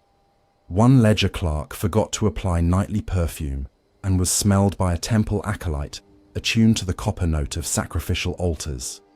The acolyte, Torvius Nars, brought his suspicions to the Penitus Oculatus. Investigators tracked supply manifests to cellars beneath the Imperial Library, where casks labelled Dragon's Ink contained thickened blood drawn from northern bandit outposts. Exposure threatened centuries of disguise. In desperate counterstroke, the Conclave unleashed a thaumic fire within the library, targeting only those shelves containing Oculatus reports. Flames shone violet, immune to water, devouring parchment, yet sparing mortal flesh. Witnesses described the blaze singing in two voices. One was a lullaby, the other a scream. Nars survived, but his evidence turned to soot, and the Emperor's archivists chalked the event up to rogue battle mage sabotage. Even so, the escape wounded the Conclave's pride. New protocols banned any member from entering public archives without a mortal proxy. During the fading light of the Second Era, 3 events convulsed the Silent Dominion. The first was Manimarco's ascension to King of Worms, whose necromancy threatened to render vampiric feeding obsolete. If mortals became undead en masse, blood turned stagnant. Interestingly, many vampire clans opposed worm cult advance, aligning ironically with vigilance of Stendar to thwart necromantic plagues. In Glenumbra, Vrasith archers volleyed silver-tipped arrows into worm cult camps at dawn, retreating before sun kissed the treetops. They lost dozens to the sun's edge, but argued it better than losing futures to a desiccated world. The second upheaval was the foundation of the Fighters Guild and Mages Guild under universal charters. Standardized training meant hunters now carried reliable lore across borders. The hidden vessel responded by embedding tutors who subtly misinformed, exaggerating garlic's efficacy, downplaying salt. Apprentices armed with poor guidance marched into crypt fights and died, reinforcing folk myths while thinning competent threats. Yet the guilds adapted, codifying evidence-based manuals. Crossbow prototypes escalated, alchemical luminance, bombs replicated successfully. Vampire attrition rose sharply for the first time in an age. Most destabilizing, however, came with Tiber Septim's conquests. A warlord blessed by Zurin Arctus's counsel, Septim valued practicality over dogma. He offered amnesty to any shadow faction willing to funnel intelligence on rebellious holds. Some vampire clans accepted, becoming invisible scouts for the Nord general. Vrasith runners mapped Hammerfell passes. Quara shock troops ambushed orc strongholds at dusk, clearing siege paths. When the Ruby Throne finally bore Septim, he repaid in kind. A single edict of tolerance codifying the knight privileges, rights for indispensable citizens to pursue livelihood, provided they never murder imperial subjects under prosecutorial review. The wording, intentionally vague, allowed vampires to feed on outlaws, escaped prisoners and foreign mercenaries, all technically outside protective writ. The Conclave celebrated, but vigilance faltered under perceived legitimacy. It was then that a different predator emerged, the Order of the Lamp, arcane paladins sworn to guard the Mages Guild's honor. They interpreted the knight privileges as proof that vampires wielded leverage over the Emperor. In moonless conclave atop Mount Kanda, they vowed to recalibrate equilibrium. Unlike dogmatic vigilance, the Lamp studied vampire weaknesses scientifically, pulse dips during sorcery, resonance distortion at ward nodes, and soul lag post-feeding. Their first strike targeted a Quara embassy in the Imperial City. Using harmonic crystals, the Lamp reversed the Quara's own war chants into concussive waveforms. Vampires collapsed as marrow vibrated loose from bone. Raising the building, The lamp erased records so thoroughly that not even ash remained, only a shallow crater that passers-by mistook for an unfinished cellar. This new contest between sanctioned lamp-bearers and tacitly legal vampires evolved into chess with mirrored pieces. Each faction anticipated the other's anticipation. In Sensual, a Crimson Scion seer prophesied the Order's next offensive by sampling dream residue off a dozing lamp sentinel. She guided her clan to safety hours before Lantern Aegis airships stormed the dock. In Alinor, Kine Izar illusionists orchestrated false sightings that drew lamp detachments across the sea, while real agents infiltrated Thalmor archives in search of Dawn-era relics. The Order retaliated through legislation, pressuring the Elder Council. They proposed blood registries for all nocturnal citizens. Debate raged across marble halls. Senators who privately enjoyed vampire-brokered narcotics voted nay. Pious lords cried aye. The hidden vessel bribed scribes to misdate quorum logs. Yet one scroll escaped alteration, and registrar tally passed by a single mark. The result: every suspected undead must present quarterly for alchemical scrutiny. Enforcement fell to provincial magistrates ill-equipped to discern cunning undead from insomniac peasants. Chaos ensued. Innocents perished. Actual vampires forged compliance certificates. Public backlash forced suspension, but damage lingered. Suspicion simmered across inns, and the Conclave's elegant mask cracked. At the cusp of the Third Eras, middle distance, Mehrunes Dagon's cultists ignited the fires of Red Mountain. Ash storms veiled Vardenfell, hampering Ordinator patrols. Amid volcanic gloom, Ande conclaves erected mirror glass spires to harvest pyroclastic essence, infusing newly sired mages with flame-resistant vitae. Thus armored, they trespassed into mainland Morrowind, establishing footholds in Indoril. Tomb networks. Quarrel lords protested infringement. Burn assassins attempted sabotage, but Onde leveraged eruption refugees as bargaining chips, offering them passage through ash wastes in exchange for blood tithes. Thousands consented. When the Daedric crisis dawned centuries later, many survivors discovered hidden cravings implanted generationally, a dormant taste for ash-tanged blood awakened by Oblivion's sky wounds. The Oblivion crisis represented a schism within vampire cosmology. On one side stood loyalists who served Molag Bal, seeing Dagon's incursion as heresy. On the other stood opportunists craving chaos. Castle Volkihar barred gates, proclaiming neutrality but secretly funneling intelligence to Martin Septim's resistors, lest Dagon reshape the world into barren molten, where blood boiled useless. Conversely, Namiran broodlings cavorted beneath broken sky, feasting on fear-crazed refugees. In Cheydinhall, Cyrodiilic elders convened with Blackwood marauders to defend the Chapel of Arche, not out of piety but strategy. If the chapel fell, Archaite wards sealing southern catacombs would fail, exposing centuries-old lairs. Thus the Dawnguard found themselves fighting shoulder to shoulder with vampires against a common Daedric foe, though neither side spoke beyond curt nods amid clamour. When the crisis quelled, mortals erected monuments to imperial sacrifice. None carved statues to the silent defenders watching from the shadows. Yet within conclave chambers, discontent brewed. Younger vampires argued the war proved their capacity for alliance. Elders counselled caution. The debate ended when a new variable entered the board: the resurgence of the Dawnguard under Isran's fervour. No longer burdened by imperial bureaucracy, these hunters embraced mercenary pragmatism, recruiting orcs and ex-bandits who understood ambush. They harnessed crossbows firing bolts of rune-forged sunmetal. Their keep's library bristled with recovered notes once lost to violet fire, copied laboriously by candle until patterns emerged. Dawnguard warbands struck simultaneously in High Rock, Skyrim, and Cyrodiil, toppling safe houses long believed myth. Knight privilege parchment burned in town squares. Terrified mayors pledged coffers for more hunters. Clan responses diverged. Volkihar chose direct confrontation, abducting Jarl Idgrud's son to exchange for cessation of Dawnguard patrols. The ransom failed when the child, half mad from frost magic exposure, turned upon his captors, stabbing one with silver hairpin. The boy died, but rumors of his resistance spread, galvanizing Nord wrath.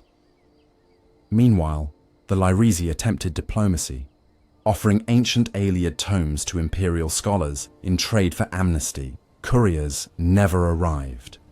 Order of the Lamp intercepted them, confiscated volumes, and left stakes of witchwood where emissaries had stood. In the depths of Fort Dawnguard's war room, Isran proposed the unthinkable, weaponizing the Elder Scroll, rumored to prophesize eternal night. He reasoned that by guiding vampires toward prophecy, hunters could predict their moves, but scrolls warp holders' fate. A vigil scholar studying its glyphs grew pallid, eyes sunken. Nights later, he drank from his own wrist, whispering verses of Nirn drowned in red oceans. The scroll vanished. Suspicion fell upon Lyresi infiltrators, but evidence remained clouded. The Fourth Era blossomed scarred. Empires fractured. The Stormcloak Rebellion erupted, and in chaos the Dawnguard redoubled. Yet politics offered new shelters. Thalmor rule in the south suppressed vigilant activity, deeming independent militias destabilizing. Cyrodiilic vampires courted justiciar offices, offering dossiers on Talos worshippers. In backrooms of Elden Root, Telboth envoys bartered world root sap, saturated with cosmic memory. A delicacy granting Thalmor arcanists glimpses of pre-Altmer genealogies they so coveted to excise. In exchange, patrol routes bypassed certain overgrown ruins, but not all undead celebrated elven ascendancy. The ashen blood of Hammerfell allied with Alika rebels, guiding them through twilight passes. Their truce hinged on shared hatred for Thalmor hegemony. Redguard war priests offered enchanted scimitars able to channel Dawnstrike arcs even at dusk. In return, ashen vampires sipped from willing warriors, forging blood pacts ensuring mutual survival. These uneasy bonds illustrated a pattern etched through centuries. Whenever mortal powers overreached, the Night Lords picked sides, not from altruism, but from calculus, balancing survival, secrecy, and the steady flow of veins unclotted by tyranny. In the present evening of history, the secret thrones remain occupied though their seats shift. The conclave of Nalin Ur fractured. Its remnants call themselves the Midnight Synod, meeting via astral projection inside a suspended pocket of Cold Harbor where Bal's eyes cannot linger. Vraseth messengers still sprint along forgotten roads, though now wearing Imperial courier livery. Quara commanders train thralls as mercenaries rented to minor lords feuding along the Niben. The Ande spires glitter again, reflecting the twin moons across red-year-cooled lava. And somewhere beyond counting, a tender caliper of fang presses into yet another pulse, drawing a single bead of crimson destiny that will, in ways unrecorded, tilt the ledger of kingdoms. For such is the arithmetic of silent wars. Each sip replaces one heartbeat of courage with an undertow of dark patience. Each clandestine ledger entry shifts grain from a fortress's granary to a crypt's pantry. Each forged treaty scissors one thread in the tapestry of resistance. The living go about their dawnlit hours believing sovereignty stands upon battlements and senatorial votes. Unaware sovereignty also resides in the hush between two ticks of the heart, when a shadow-clad accountant decides whether the next budget finances bread or buys a moment's secrecy for a lineage older than parchment. In that hush, invisible crowns glide from brow to brow, and Molag Bal's laughter most resembles silence, for silence permits dominion to root unseen. Thus the wars proceed. Parchment against blade, oath against hunger, memory against oblivion. Mortals measure victories by city gates and coronation songs. Vampires tabulate in pints of blood diverted. in laws signed at waning moons, in archives misinked so subtly that even time forgets the original truth.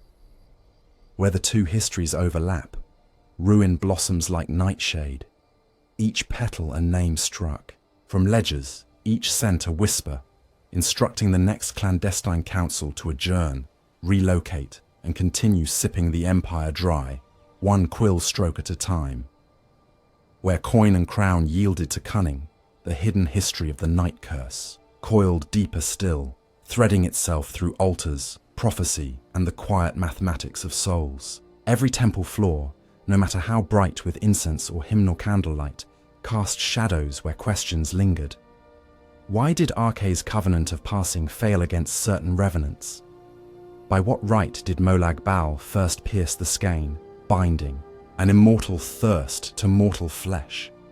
And how many prayers whispered beneath stained glass saints were, in secret, deflected toward darker patrons who promised everlasting breath? Across eras and races, faith proved the most contested province of vampiric dominion, because in the calculus of eternity, belief does not merely describe the world, it shapes the flow of spirits that nourish unseen empires. Molag Bal, father of the night, king of rape and sculptor of Cold Harbor's frozen mockery, anchored every answer. To worship him openly invited pyres and silver gallows, yet his cults persisted under myriad masks. The oldest surviving liturgy, scratched into obsidian shards dredged from the Nibben's silt, recites a title lost to common tongue. Bal Cath Et, he who counts the falling drop. Each syllable rattles like iron chains, and the verse that follows describes a colossal brazen chalice suspended over Nirn, catching blood from every mortal wound. Every spill, it claims, contributes to a reservoir that pools in Cold Harbor. Every life lost without proper rites slakes his dominion. Scholars of Julianos dismiss the image as metaphor, but Arkay blessed clairvoyants report visions of oceans the color of nightshade wine roiling beneath storm-riven skies, tides driven by perpetual screams, an echo too consistent, they argue, to be mere fancy. Such visions birthed doctrines of resistance. Arkay's priests codified the rite of the gambled hour, asserting that a soul claimed by sanctified bell toll returns to Arkay's loop before Molag Bal's chalice can taste it. Temples scattered across Tamriel synchronize bells at dawn, noon, dusk, and midnight, puncturing daily hours with peals meant to anchor dying breaths. Yet hidden vampire liturgists countered with the syllable of unhearing, a three-note hum resonating in the throat of the feeding predator, nullifying bell vibration within a span of 7 heartbeats. Elders trained neonates to emit it instinctively. Many mortals passed unaware they died during silent strokes of clockwork multi-layered war. While Arkay's clergy fought in daylight, nocturnal congregations twisted worship into new shapes. The Crimson Choir of Gideon, active during the long winter of 1E 2773, convened in crypt basement amphitheaters to perform antiphonal chants. Each stanza required one chorister to empty veins into a font carved like an overturned crown. Listeners believed the outpouring merged with Cold Harbor's tides, a libation to drown Arkay's music. Records claim the choir's harmony could suspend decomposition, keeping corpses pristine for decades, possibly the origin of embalming miracles later attributed to Stendar. When Arkayite paladins finally breached the choir hall, they discovered rows of singers mummified mid-note.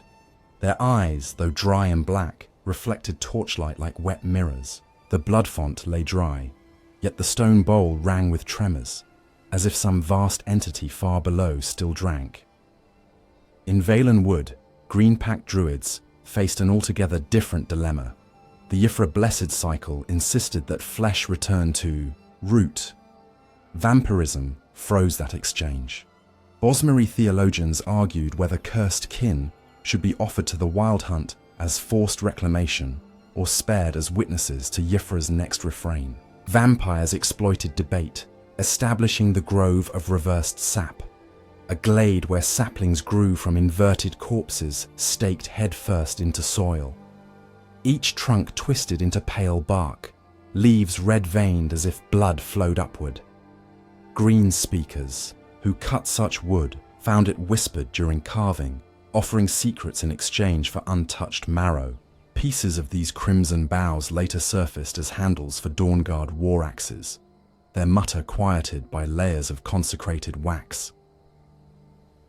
Hammerfell's guardian spirits, the satirical devout walkabout sages, held that existence is a cyclical skin shedding. The strong survive each reformation through mastery of self. Some ashen blood vampires argued their curse exemplified that mastery, harnessing predation as proof they could slip Satirical's jaws. Twisting doctrine further, they claimed that by refusing death's turn, they shielded mortal kin from Satirical's destructive swirl, absorbing cosmic bite on their behalf. Shihai mystics branded this blasphemy, yet their own treatises struggled to rebut without acknowledging vampiric self-discipline. Debate culminated when Ashen elders demonstrated Ash Whisper meditation, entering trances so profound that Sword Saint challengers bled nose and ear merely standing nearby, the pressure of silent timelessness squeezing mortal humours. Confronted with tangible power, mystics retreated to scholastic cells, inscribing runic disclaimers that nevertheless praised the vampire's composure as iron amid endless sand. Meanwhile, among Dunmer, the tribunal's living godhood complicated allegiance. Cyrodiil, obsessed with mechanisms of divinity, reputedly convened clandestine audiences with Andi sages to measure soul metrics under Daedric influence. Clockwork. Algorithms recorded fluctuations as blood gems flickered between crimson and void. Anecdotes tell of Cyrodiil presenting Almalexia with a music box that played heartbeats, each beat a soul freed from Molag Bal's chain by precise tonal counterpoint. Whether gift or warning is lost. The music box vanished during the siege of Red Mountain, rumoured swallowed by Kagranak's colossal hands. Yet the experiment seeded lasting schism. Some Aundai believed cooperation with tribunal science could yield escape from Bal. Others saw collaboration as dilution of the night gift. Beyond mortal cults lay deeper pacts. The covenants forged not at altars, but upon soul-forged keystones in Daedric realms where even language trembles. Cold Harbour's Labyrinth of Chimes houses the Covenant archives, shelves of frozen glass tablets upon which appear names of every vampire soul newly claimed. An ivory sentinel named Sevtheron roams aisles tallying jaundiced light. Lamae Bal's name dominates the first tablet, carved with gouges rather than glyphs, as though the stone screamed refusal during inscription. Subsequent tablets glow, faintly until mortals speak the names aloud. The light then flares, anchoring reading voice to Bal's gaze. Few scholars attempt the rite. Those who do suffer hallucinations of being weighed in molten silver ladles, each drop of residual mortality sizzling away until only raw craving remains. Archaite condemners argue, such visions prove that reading binds the soul to a ledger of debt. Better to remain ignorant than risk ocular contact through mirrored inscription. Opposite Cold Harbour's ice and chain stands Meridia's coloured rooms. There, every hue dances with living radiance that abhors undeath. Paladins of her Dawnbreak oath gather shards of prismatic crystal that ring when pressed to vampire flesh, an alarm and a purge. Yet some vampires seek Meridia, begging the illumination of final dawn, a rite rumoured to sunder Bal's claim. The price: relinquish every drop of stolen blood, returning hunger to void. Participants enter as pallid titans and exit as motes of gold drifting on solar wind. No body, no memory, only shard of pure intent. Whether this constitutes salvation or annihilation remains debated in Loresi salons. To the mortal eye, those embers sparkle like dawn dew before dissolving. A beauty so concise it unsettles even seasoned Dawnguard. Elsewhere, Clavicus Vile smiles upon vanity of immortal faces. He offers pacts to smooth centuries, granting illusions that must decay when feeding grows sporadic, yet each renewal mortgaged further ounces of self-determination. Chronicles of the Rose-Masked Duchess, a Volkihar elder, describe feasts where guests waltzed under chandeliers of frozen tears, unaware their host's smile was a veneer granted by Vile. In private, mirrors revealed fragmented, gnawing visage, cheeks hollowed into cave of broken needle teeth. She accepted the charade until one bargain too many stripped choice to feed at all. Thralls attended her like static dolls, but she could not command fangs to pierce. Thus, she withered in opulent silence, a husk cursed to crave aesthetics over sustenance. Rumour claims Vile still displays the rose mask in his realm, a face eternal, stretched upon a frame of thorned gold, mouthing pleas without breath. Namira, patroness of rot, weaves subtle alliances. Namiran broodlings adore dietary overlap, corrupted flesh warmed by decomposition. In crumbling mausoleums below Markarth, they perform the feast of quiet tides, laying plaques inscribed with victims' final dreams beneath dripping stalactites, believing liquefied minerals seal memories in stone for Namira to sip during cosmic famine. Opposition to Molag Bal arises here. Broodlings consider their decay a liberation from his domination. They pray for eventual dissolution, atoms gifted back to Nirn. Sometimes, a broodling accepted this fate, sunbathed at dawn atop carrion, mound, body sizzling into putrid mist. Witnesses speak of flies circling residual outline long after corpse dispersed, as though memory inhabited buzz. Hircine, by contrast, tempts vampire souls with promise of feral freedom. A fringe group within the Quara, a clan already enamored of raw strength, pursued dual curses, seeking lycanthropy as augmentation. Most perished in spasms of incompatible metaphysics. Blood and Mooncall clashed, shredding spirit threads. A handful endured, becoming what folklore dubs blood moons. They track prey with senses surpassing either parent curse, yet suffer identity drift toward beast mind so absolute that even Molag Bal's chain slackens. Cold Harbour registrars mark them aberrant, classifying entries under the sigil of two interlocked crescents. Whether Hircine aims to poach Bal's property or simply relishes complication remains moot. The blood moons roam northern forests, howling with twin hunger that shakes pine needles loose like rain even on still nights. Beyond Daedric warfare, vampires manipulate mortal eschatology. In High Rock's Wayrest, the Cathedral of the Evenstar once housed the Myriad Reliquary, glass reliquaries containing finger bones of supposed saints.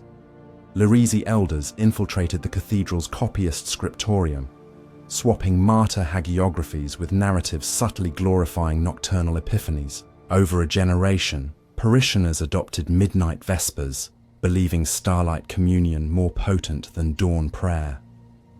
Attendance at evening mass flourished. Watchers disguised as acolytes selected devout congregants of robust health, offering starkiss rites that drew a flask of blood for scribing new illuminated manuscripts. When bishopric auditors discovered ledgers empty of coin but full of crimson files, they convened an inquisition and found half their clerical order already pale, eyes shimmering with cosmic reflections learned while copying doctored gospels. Elsewhere, faith's entanglement proved weapon rather than sanctuary. The Order of the Circlet, a minstrel monk sect venerating Dibella's aspect of regenerative love, discovered a hymn pattern, 9 chords ascending to a cadence of perfect compassion that, when sung around a dying vampire, forced spontaneous combustion. The song's resonance reharmonized the predator's soul to mortal vibration, annihilating Daedric tether violently. Tested discreetly in a secluded glade, it left only chrysalis-thin ash shaped like still-reaching hands. Yet performing, required singers unsullied by rage. Any tinge of vengeful intent flattened the cadence into dull grief, sparing the undead. Thus, the hymn survived only in rumour. For who among the hunted could sing love amid their own terror? In Nord legend, the Song of the Spearfather recounts Ysgramor's march northward, trailing blood of elves. A lesser verse, often omitted, tells of how his shield thane Borget faced a pale bride in snow who offered eternal vigour in trade for memory of homeland. Borget refused, slicing her proffered wrist with a cloth of the Allmaker. Blood spilled black upon ice, and where it touched, auroras dimmed. The bride fled, but Ysgramor decreed cairns along the march, where warriors must leave token drops of blood as ward. Modern scholars note these cairns correspond with ley lines dampening conclave communications. Accidental ancient defense derived from myth. Khajiiti priests of Azura hold yet another prism, the moon lattice. They revere choreographs, lunar phases that birth each furstock. Vampires strain that lattice, exposing souls to twin voids unsanctioned by Azura. Lunar clergy devised Riddle Thur, a meditative question impossible for cursed minds. What shadow casts no shade beneath Joan and Jode? When posed, the question loops within vampiric cognition, triggering seizure.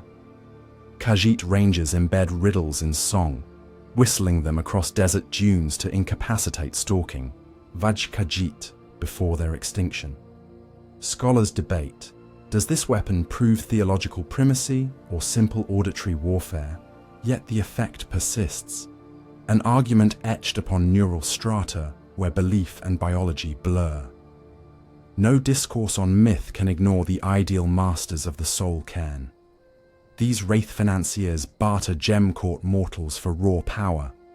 Certain vampire sorcerers circumvent Molag Bal by pledging souls of thralls to the masters, trading future stock for immediate boons.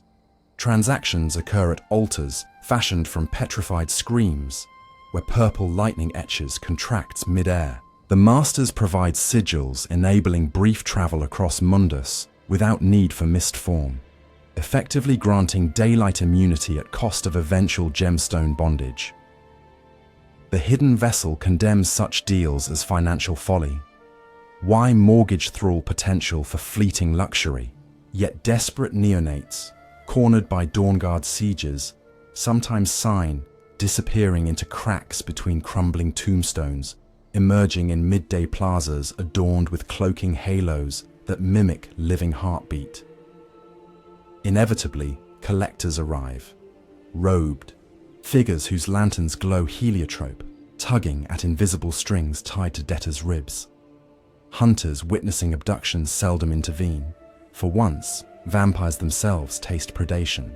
Merchants of Zenithar seldom imagine their god embroiled in nocturnal economies, yet tales in coral alleys whisper of the Copper Covenant, a league where vampire financiers dedicate profits to Zenithar in exchange for blessed mint stamps on forged coin, disguising smell of blood ink. Priests deny complicity, but coin testers occasionally chip septims to find dark ichor sealed inside.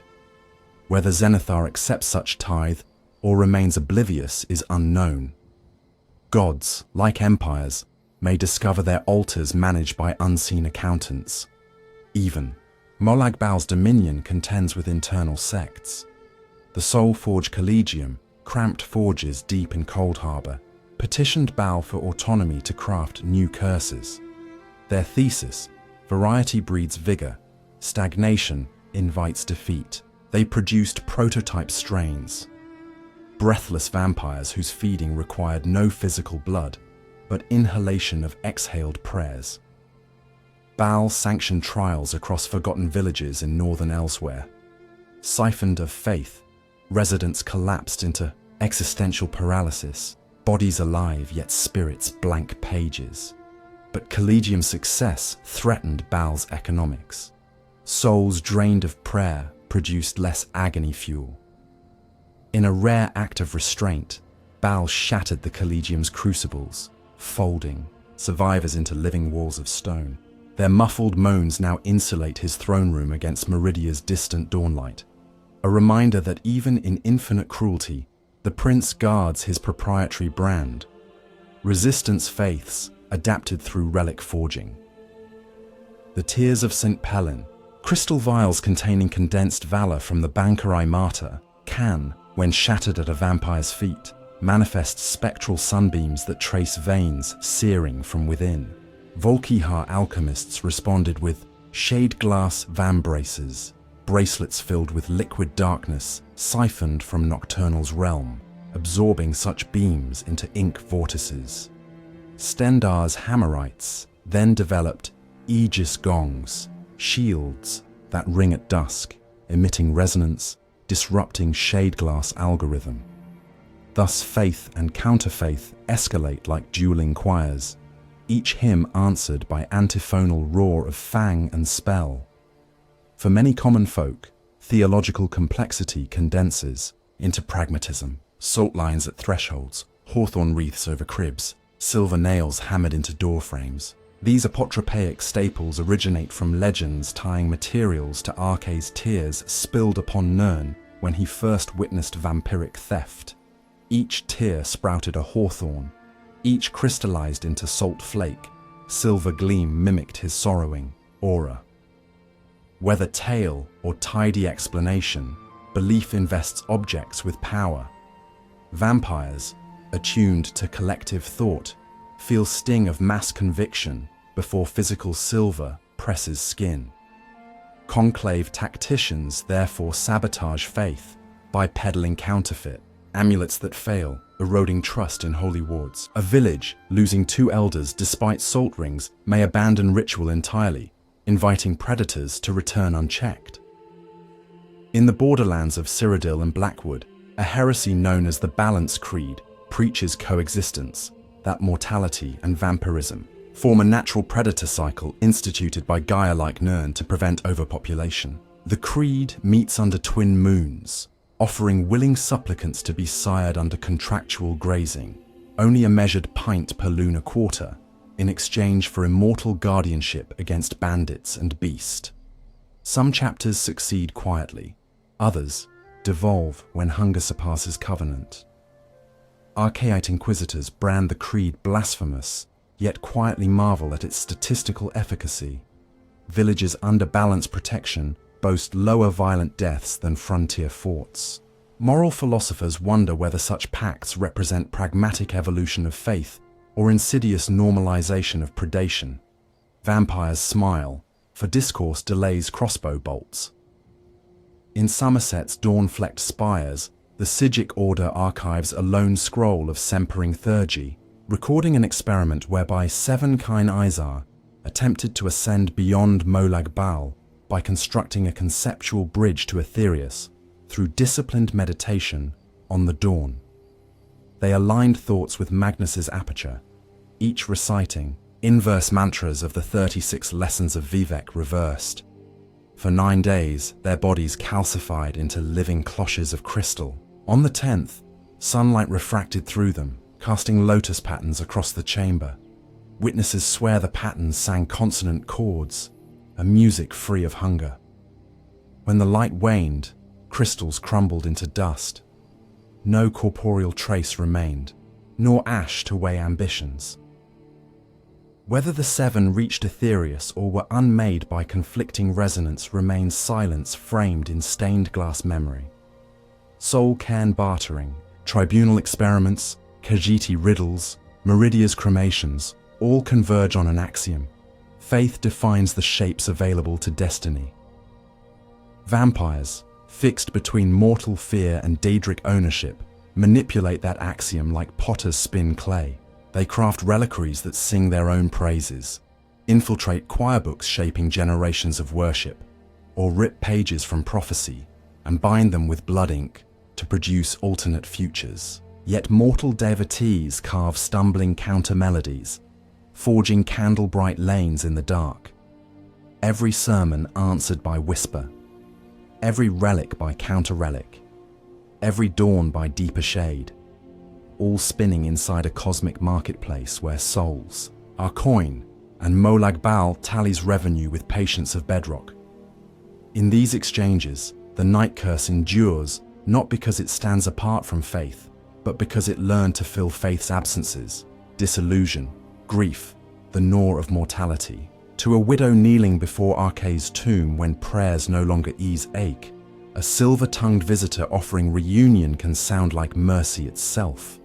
To a scholar obsessed with ineffable truth, the promise of millennial study outweighs qualms about blood price.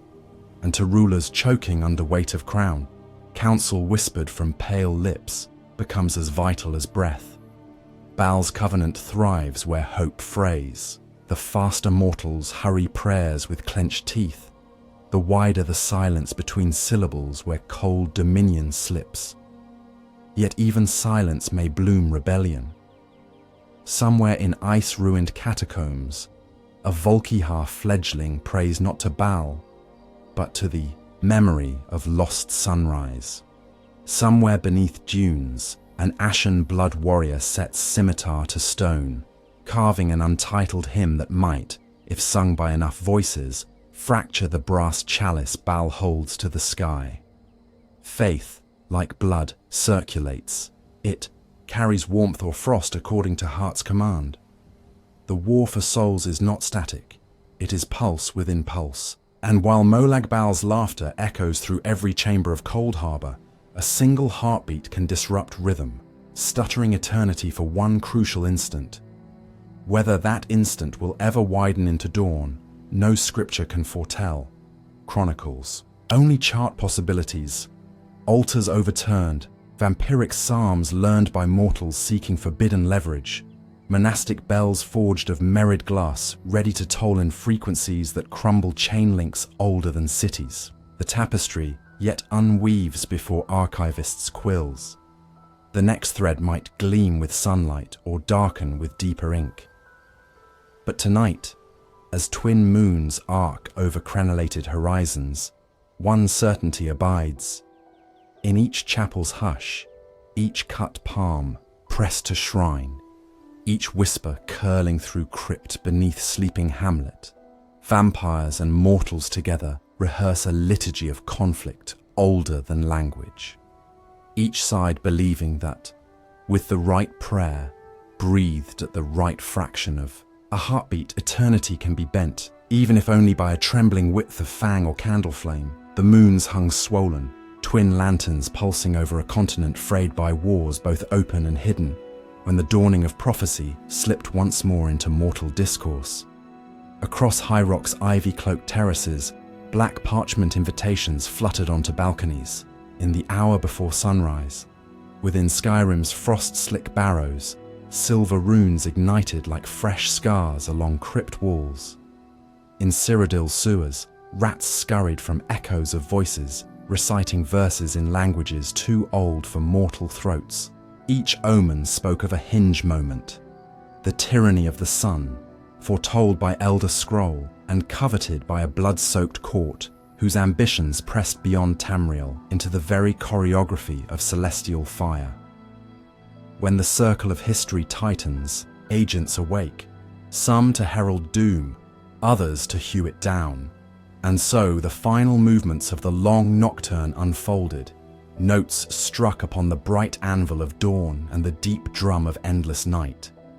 At the eye of brewing tumult stood Lord Harkon, of the Volkihar, patriarch, sorcerer, and zealot of Molag Bal, whose centuries of cold patience distilled into a singular purpose. He sought the full convergence of three prophetic fragments, one carried in the skin of an elder scroll pried from Falmer catacomb, one etched upon the memory of a moth priest enslaved by shadow chains, and one slumbering in the soul of his daughter Serana, sealed within the dim hollow crypt's amaranth circle. The scroll spoke of an eclipse engineered by obverse ritual, blotting Magnus's eye so vampires might stride beneath eternal dusk. No more subterfuge, no more flight at rooster crow. A night without end to crown Molag Bal's sovereignty over Arkay's cycle. Harkon, convinced destiny stitched his name across that horizon, rallied castle halls heavy with frost and echo to prepare the rite of blood and pearl. stirrings of such scale cannot pass unheard. Isran, once a vigilant of Stendar and now architect of a reforged Dawnguard, felt the tremor like splintering ice in his marrow. His fortress in Riften's Hintercliffs, stone once abandoned to goats and moss, thrummed with smith fires and crossbow strings tested in midnight echo. Recruits arrived, battered companions seeking redemption, Redguard sellswords eager for coin flavored with righteousness, even a Dunmer refugee whose family succumbed to Cyrodiilic night stalkers. Isran greeted each with lanterns filled by captured sunrise distilled through Dwemer prisms, a baptism by searing light. Those who flinched too violently he turned away. Resolve must withstand pain. Dawnguard artificers forged bolts tipped with exploding vials of liquid sunlight, and hushed lectures taught novices the subtle differences between Volkihar ice warding and Cyrodiil daylight masking. They studied maps of Skyrim's northern fjords where Harkon's longboats slipped beneath Aurora, each keel a silent promise of calamity. Parallel currents surged in hidden venues. The Midnight Synod, successor to the Night Conclave, convened within a collapsed Aldmeri ruin, floating in Cold Harbour's void, uncharted by mortal cartography, anchored by chainlight to nothing but collective will. Representatives of Lerazi, Vraseth, and Ashenblood arrived through portals scented of burnt juniper. They debated Harkon's crusade with clinical dread. Some saw in his plan a liberation from centuries of secrecy. Others predicted overreach, inviting mass extinction. Countess Morena Lerazi, her voice a wind chime struck by regret, argued that endless night would push mortals into perpetual war, exhausting food supply within decades. Vorstag of Vraseth countered that controlled culls could stabilize numbers. The Synod's vote fractured along lineage lines, ultimately producing a neutrality edict. No official support, no condemnatory action.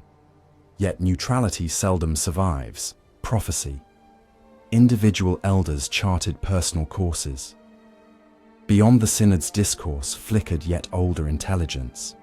The greybeards atop High Hrothgar, though sworn to speak only in Dover tongue, felt the world-line tremor through the voice. Their meditations revealed no names, only a storm-wheeled glyph.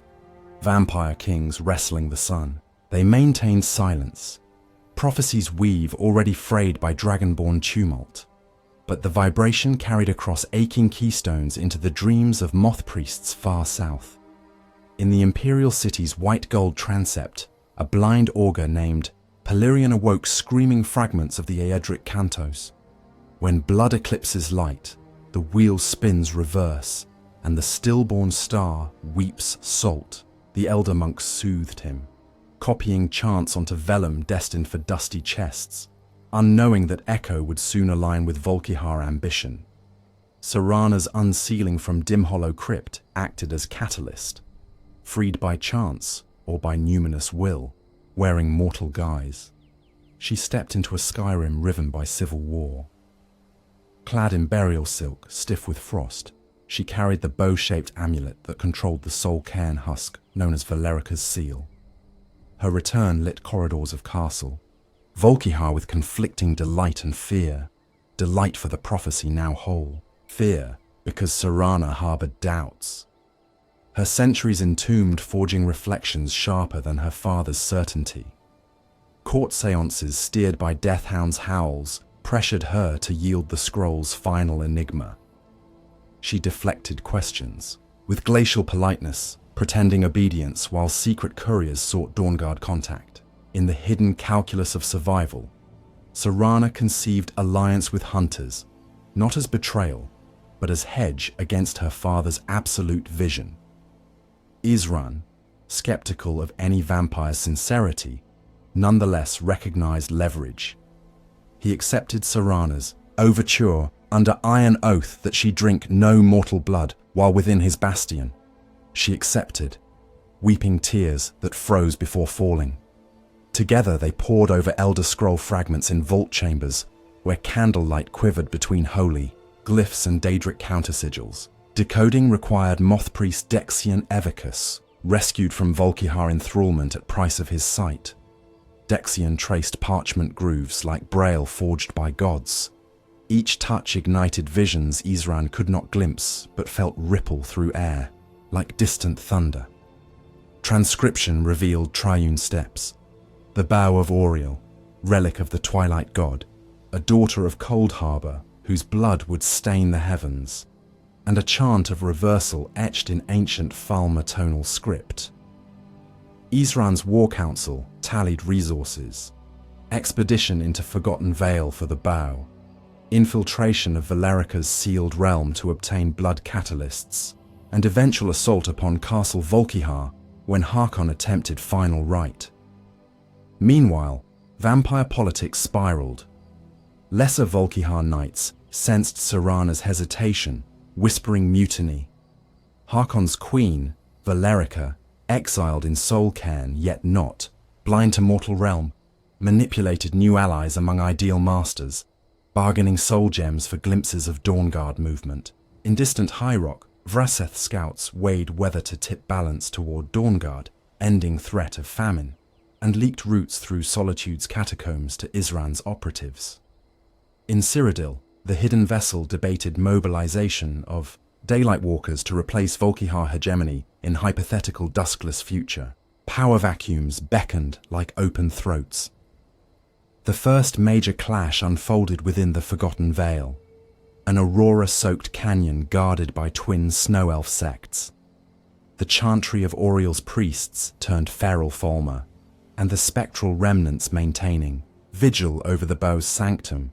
Dawnguard and Volkihar strike teams converged almost simultaneously, each guided by contested intel. Combat erupted beneath frost-laced arches, where ancient bells once summoned pilgrims to enlightenment.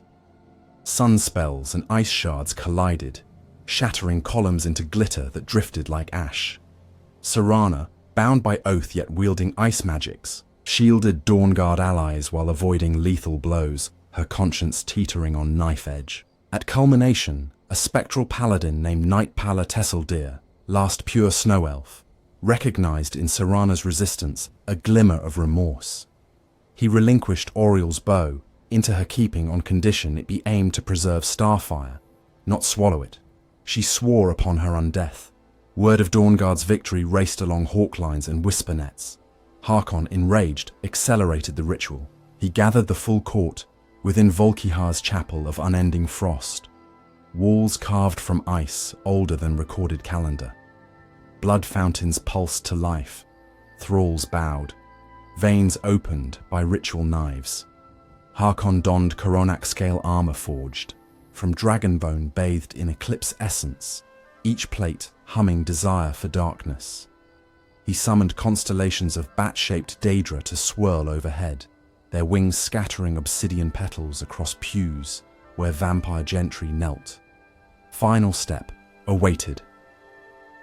The sacrifice of his daughter of Cold Harbour, Serana's blood offered willingly or seized. He believed paternal bond still shackled her obedience. Isran led Dawnguard flotilla across Ghost Sea, sunrise at their backs burning contrails upon mist. Aboard flagship Dawnhammer, dwarven ballistae stood loaded with sunfire bolts. Below deck, moth priest Dexian murmured reversal chants, voice cracking under weight of prophecy. Upon landfall, ritual had begun. The sky around castle darkened, moons glowing diseased crimson. Dawnguard troops charged Ice Causeway, mirrored shields reflecting volley of bloodthorn arrows, fired by deathhounds riding Gaulder black wolves. Ballista crews loosed shafts that erupted in miniature dawns, each detonation carving gaps through undead ranks. Yet for every fallen predator, frost wraiths rose from fissures, their claws spraying shards sharp as glass kisses. Inside chapel, Harkon confronted Serana flanked by gargoyles licking flames of frozen magma. She refused kneel. He seized her wrist, cutting deep. The chalice under Eclipse canopy shuddered as blood dripped, swirling into vortex glimpsed by both father and daughter. Visions of endless night, oceans stilled beneath embalmed moonlight, mortals stumbling like blind cattle across grey earth. Revulsion spiked her will. She called upon distant gleam of Auriel's bow, carried by Dawnguard breaching crypt just beyond doors. An arrow of pure dawnlight answered, streaking through hall as if guided by unseen law. It pierced chalice mid-air, scattering molten gore across runic dais. Hiss rose, twin to sunrise over winter seas. Harkon roared, half fury, half awe, wings of batbones sprouting as he drank failure-tainted blood, morphing into behemoth of horn and hunger. Battle within chapel became pivot of fates. Isran, wielding warhammer engraved with Arke's tears, shattered gargoyles while chanting Stendar's censure. Dawnguard archers ringed walls, releasing bolts that whistled psalms of red light. Yet, Harkon's metamorph gained stride. Each claw swipe birthed shockwaves, flipping pews like tinder. He lunged at Serana, fangs aiming for throat that once lulled childhood tears. She retaliated with arrow after arrow, each shaft carved from refined snow elf crystal. Dawn beams punched holes in Harkon's shadow flesh, but he healed with surges of blood, drawn from thralls screaming along columns. Castle stones trembled, uncertain ally. The duel's resolution hinged on synergy unseen. Dexion, staggering beneath scrolls culminating verse, entered chapel, guided by Dawnguard's shield wall. Though vision failed, he raised parchment, reciting final tonal schema, reversing prophecy, words that inverted cosmic ledger, offering Magnus sovereignty, anchored by free will of Daughter of Cold Harbor. Serana answered chant, slicing her palm willingly over arrowhead. Isran notched and loosed. The arrow, now tempered by voluntary sacrifice, transited chamber like meteor suspended in amber seconds. It struck Harkon's heart, symbolic seat of undying hunger. Light erupted, not flame, but clarity. Illusions peeled, revealing both predator and priest beneath cruelty. Harkon's roar inverted into whisper. He crumbled into storm of ash interlaced with ruby sparks that hissed into floor cracks.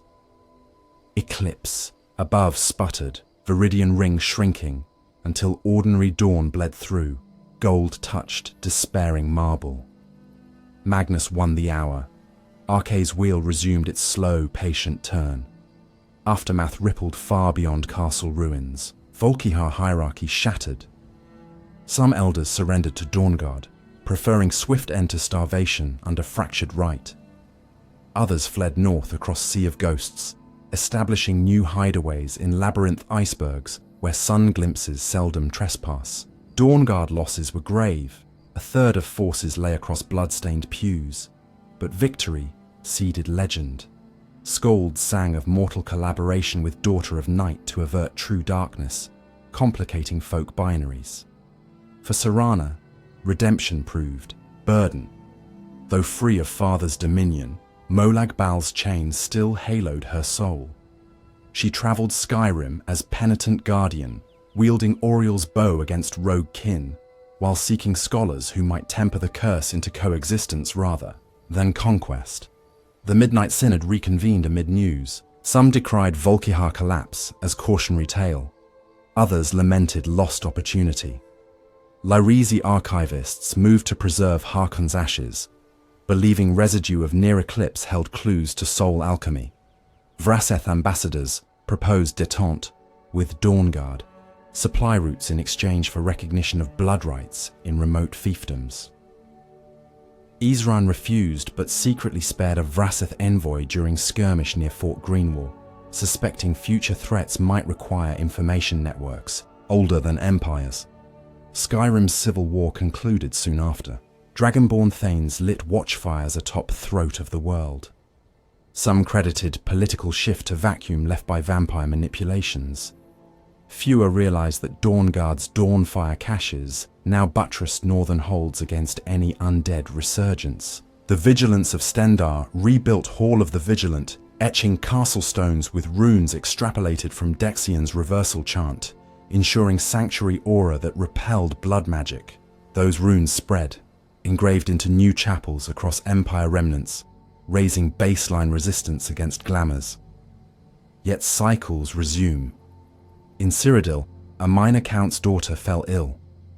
Physician found no malady, but noted puncture scars disguised by cosmetics. A new sect, styling itself the Vespertine Court, convened in waterfront villas, extolling philosophy of balanced dominion. Rule mortals by day through banking charters, feed by night with surgical precision. Their pamphlets employed rhetoric gleaned from the Balance Creed, hinting at lessons learned from Volkihar downfall, ambition moderated by economics, not prophecy. Dawnguard scouts traced funding to a banking guild once managed by Hidden Vessel. Accountants, echo of old, quietly found new throats. In Hammerfell's canyons, Ash and Blood survivors tested hybrid rites, mixing satokalic spiral meditations with residue of sunfire potions seized from Dawnguard victors. They sought, controlled, tolerance to daylight, a gradient existence bridging mortal and damned. Experiments burned many to glass statues, but rumors travel of one wanderer glimpsed at high noon, shadow faint yet present, eyes ember bright, perhaps first proof. Meanwhile, in fens of Black Marsh, Seyru seers prophesied reflection. As sun tyranny failed, water tyranny might rise, moons drowning in endless high tide. Argonian vampires whispered of luring tidespeaker heists to gift new prophecy.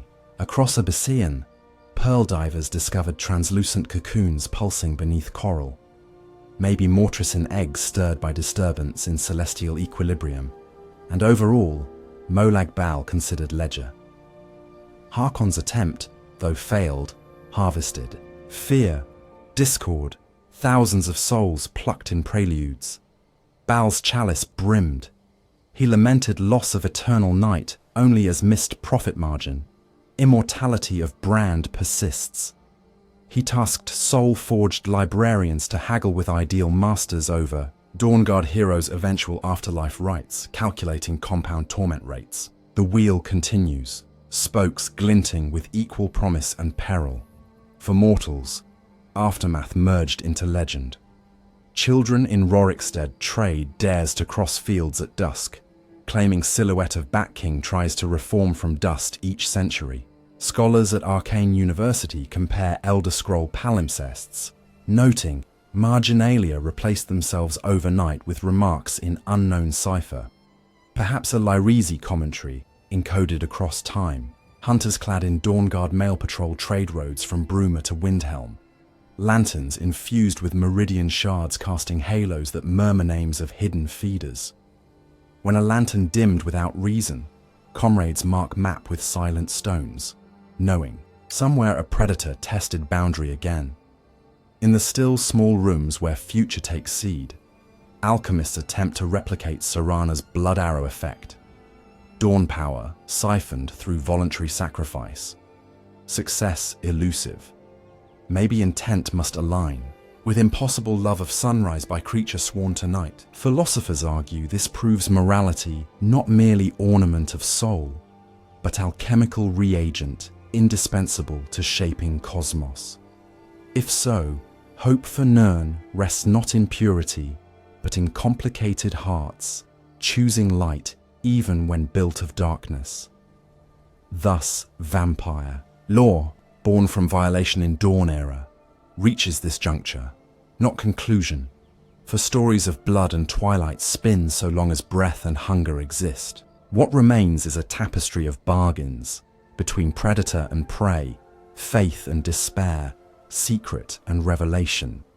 Clans lean into new stratagems, hunters refine liturgies, gods weigh investments, and somewhere, perhaps tomorrow or 1,000 years, hence, another chalice will rise beneath eclipsed sky. Another arrow will draw line of dawn between tyranny and resilience, and the game of eternal dusk will begin again, played by different hands, scored by silent quills in archives. No sunlight. Touches. For now, the night breathes a little lighter. Moonlight strokes hilltops without rival glow of false eclipse, and Magnus ascends each morning in absolute claim. Yet shadows linger under eaves, attentive, remembering. Because immortality is patient, and memory even more so. In alleyway hush, under cathedral rafters, within echoing well of dreams, the old hunger waits, not as unstoppable tide, but as whisper asking perennial riddle. What would you trade for one breath beyond allotted span? And mortals, forever frail, forever yearning, will continue to answer. Some answers birth heroes, others monsters, most shades in between. The tale of vampire kind is the tale of that fragile equilibrium, of choices pressed into flesh like fangs into vein, leaving marks to carry into each new era, scars telling starlit chronicles to any who listen amid the hush between heartbeats. And so the saga descends beyond the horizon of record, where future librarians, living or otherwise, will uncoil its next chapter as silently as a crypt door, gliding open into pitch-black hall. For in Tamriel, history is never written once. It is rewritten in blood, in ink, in screams caught within soul gems, in sunlight refracted through crystal bones, and in the sigh of a world perpetually poised between the promise of dawn and the seduction of unending night. In the hush that followed Harkon's fall, Tamriel slipped not into respite, but into a quieter phase of reckoning.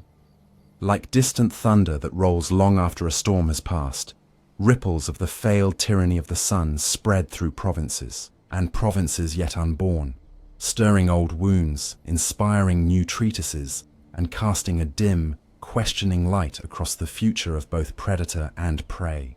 There was no single moment, no unified decree that signaled the next era. Rather, countless small decisions, whispered vows, and reluctant pardons wove together into a fabric of watchful coexistence. This final chapter traces the subtle trajectory of that fabric, observing how the night curse adjusted its seams, how faith evolved its counters, and how the people of Nirn, mortal and otherwise, found themselves forever changed by a prophecy that nearly rewrote the sky itself. The first decade after, Volkihar's collapse became known among archivists as the liminal interval, a span during which every established order held its breath. Dawnguard graphites recorded an unprecedented lull in major attacks. Hunters dispatched along the Pale, the Reach, and the Nibban frontier reported fewer sightings, and those encounters often ended not with crossbow quarrels, but in wary retreat on both sides. The vigilance of Stendar, rebuilding their charred hall near Dawnstar, received anonymous donations of silver ingots and holy oil, gifts that bore the faint aroma of cold incense used by Lyrisi scribes. Some argued this was a cynical bid to avert future purges. Others sensed a fracture in vampire unanimity, a tacit admission that outright war threatened the very balance of blood supply. Within the Midnight Synod, moderate factions prevailed for a time, drafting what came to be called the Frostfall Compact, a set of shadow laws discouraging large-scale feeding frenzies, the creation of feral thralls, or experiments risking widespread plague. Enforcement relied purely on social pressure, but centuries of clandestine etiquette lent surprising weight to such consensus. Deviant clans, Quarra raiding bands in Stonefalls, a rogue burn cell beneath Balmora, a newly sired Namiran offshoot near Markarth, found themselves hunted not by Dawnguard bolts, but by elder emissaries wielding daggers forged of pact and precedent. Yet the compact's restraint did not stem from sudden altruism. Vampires recognized their own version of climate science. In any ecological system, overconsumption depletes the host. The near eclipse had frightened them, revealing how swiftly hunters and gods alike would unify when sunlight itself was threatened. Survival now meant camouflage more refined than any glamour. Thus, the conclave funded academia. In the University of Gwillim's midnight lectures, a cloaked patron financed a new chair of thanatological economics. The syllabus emphasized demographic, modeling, projecting how many disappearances a county could sustain without triggering official inquest. Students, none the wiser, churned out theses valuable to both census bureaus and hidden lords.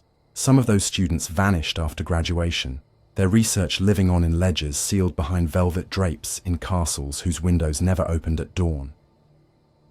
Similarly, the Larizi repurposed their libraries into publishing houses. They sponsored poetry contests, book fairs, even children's primers on constellation lore. These enterprises funneled subtle propaganda, heroic ballads that celebrated voluntary sacrifice at sea, quietly normalizing the notion of willing blood tithe, or folk tales in which twilight wanderers guided lost travelers to safety. The text spread soft skepticism about traditional vampire hunter myths, sowing confusion that served as strategic mist in cultural consciousness. Over decades, rural hamlets began leaving small offerings of goat's blood at boundary stones during famines, hoping night guardians would, in return, keep plague at bay. Whether these offerings fed true undead or merely wild nixhounds, the ritual illustrated evolving folklore, neither acceptance nor rejection, but barter. Yet, caution could not suppress ambition forever. A century into the liminal interval, the hidden vessel, still operating through finance ministries in Cyrodiil's fragmented heartland, identified opportunity in the waxing power of city-states. Trade routes flourished despite empire's wane. Caravans required night guards. Docks demanded stevedores for pre-dawn shifts. Vampires accustomed to darkness offered unmatched productivity, tireless labor, keen senses in dim holds, natural immunity to plague. An invisible workforce formed. Teamsters, who never broke for midday bread. Scribes who kept books while others slept. Profits soared. Merchant princes became reluctant to heed dawn-steel-wielding preachers when those preachers threatened the bottom line. Somewhere between usury rate and cargo manifest, the calculus of tolerance tilted. Resistance evolved. Dawn Guard, resupplied by grateful jarldoms, shifted strategy from castle sieges to saboteur cells. Hunters disguised as caravan cooks laced stew with trace dawn salts, not lethal but luminous under scrying, marking which workers failed to ingest. Nighttime raids then seized the glowing laborers for interrogation. The tactic poisoned trust networks. Vampire foremen now weighed risk of infiltration against profit, demanding deeper concealment or relocating operations to provinces where hunter funding lagged. Thus, economic warfare replaced pitched battles, a cold ledger duel that bled fewer lives but gnawed at stability all the same. Faith, too, continued its dance. The Order of the Circlet refined their love song combustion hymn into a hushed meditation suitable for solo chanters. Traveling bards taught widow circles to hum the melody while tending graves. Its potency waned when sung alone, but even diluted notes induced nosebleeds in lurking predators, a community alarm before silent bite. In response, Burn shadow tailors wove resonance-damping cloaks lined with hissed resin and moth silk, muting vocal vibrations. These cloaks became status symbols. A single bolt of such cloth, traded on the black market of Riverhold, could purchase a manor outside Leowyn. Elsewhere, heresies hybridized.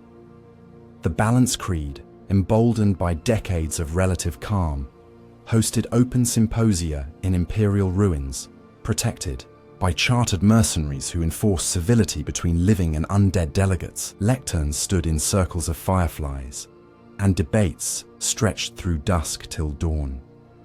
Some mortals, terribly ill or terribly ambitious, volunteered to be turned under stringent bylaws, hoping to serve as diplomats between species. Several transformations succeeded, but weakness in oversight allowed a renegade convert named Thalmian to found the Crimson Reform, denouncing compact limitations as existential self-sabotage. He rallied youths enthralled by romance of eternal life, promising them the thrill of night unleashed. Within a decade, the Reform's feral packs ravaged 3 hamlets in the Gold Coast, leaving corpses arranged like sundials pointing to noon, mockery of Magnus. The Vigilance descended in force alongside Dawnguard outriders, culminating in the Battle of Gideon Shallows, where crossbow volleys turned moonlit marsh into strobe of crimson mists. Survivors, few on either side, bore scars that stiffened future policy. The Compact adopted mandatory culling of any unsanctioned brood before its first century passed. During this same era, the ethereal biographers uncovered a Dwemer vault beneath old Alinor cliffs. Inside, tonal diagrams suggested Dwemer researchers once attempted to decode vampirism as a frequency anomaly, life skewed by harmonic offset. They posited that recalibrating soul frequency might cure the curse. Most diagrams were corroded, but one device, a tuning pillar of argentite and void glass, remained intact. When archivists activated it, surrounding cave air vibrated with a low hum that stifled flame. The Lyresi, alerted, offered to fund restoration in exchange for private study. The Psijic Order intervened, foreseeing cataclysm if the pillar inadvertently widened to oblivion wavelengths. Negotiations spiraled into sabotage. Unknown agents shattered the pillar's core, triggering a pulse that knocked researchers unconscious and left a single phrase etched into every metal surface: "Tend not the wound that sustains." Scholars, to this day, debate whether the message came from Dwemer ghosts, Psijic wardens, or Molag Bal himself. Hope for a harmonic cure dimmed, centuries layered upon centuries. The liminal interval became an accepted plateau of strained equilibrium. In that time, empires rose, faltered, and mutated. The moons danced their patterns, dragons stirred, slept, and stirred again. Mortals discovered new stars and forgot old ones. Throughout these turns, the night curse persisted, like a low chord under the melody of history. Clans split, merged, reinvented identities. Some sought redemption through meridic rites, dissolving into Dawnspark. Others chased apotheosis via ideal masters, trading corporeal hunger for tyrant dominion over crystal prisons. Most simply endured, honing craft of living unseen. Then, during the turning of the 5th century of the 5th era, a scholar named Jansa Greycliff, part Breton, part Redguard, born under the Serpent, posed a question that would reopen the debate about final ends. Greycliff's treatises, written in patient script hardly above a whisper, asserted that the Wheel of Souls might be neither Arkay's possession nor Molag Bal's chalice, but a shared web, each thread tugging myriad others. If a vampire could intentionally direct the harvested anima back into broader weave, guiding stolen life toward creative purpose, might the curse be reframed as stewardship rather than theft? Greycliff dubbed this hypothetical state blood shepherdry. Her writings, smuggled into both university archives and necropolis vaults, ignited fierce arguments. Dawnguard veteran captains hissed blasphemy. Vigilance denounced her symposiums as vampiric propaganda. Yet some midnight synod elders found the idea tantalizing. A Vraseth oracle named Sivanir offered to demonstrate. He proposed ritual where a volunteer, terminally ill, would be embraced, their memories and passions not locked within undead shell, but siphoned through intentional trance into a repository gem tuned to capture creativity rather than fear. The volunteer, a painter blinded by moonlace cataracts, agreed. In cavern lit by bioluminescent lichen, Sivanir fed, guiding the blood wake with chants stitched from Greycliff's theory. As flesh chilled into pale silk, painter's final vision projected through the gem onto cavern walls, producing a mural of colors unseen by mortal spectrum. Emotion made light. Witnesses wept. The newborn vampire, imbued with those hues, spoke softly. Her hunger for blood felt intertwined with hunger to create. News spread like dawn through fog. stirring renewed hope. Workshops formed, noctilucent academies, where vampires pledged to channel each feeding into some constructive act. Healing symphonies, architectural wonders, star-charting missions across glass oceans of Pyandonea. Critics countered that nobility of intent could not erase crime of predation. The subjects still perished.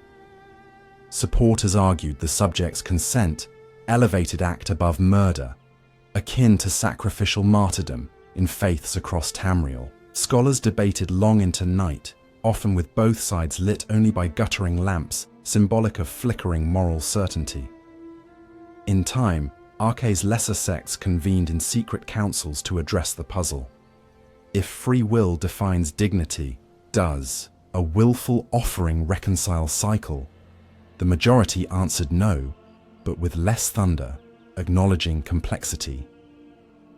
Amid philosophical ferment, a separate front commanded practical urgency: the appearance of the sunless bloom, a fungal plague that thrived in shade, wilting crops across Valenwood and elsewhere. Alchemical analyses traced its spores to caves used by Crimson Reform remnants.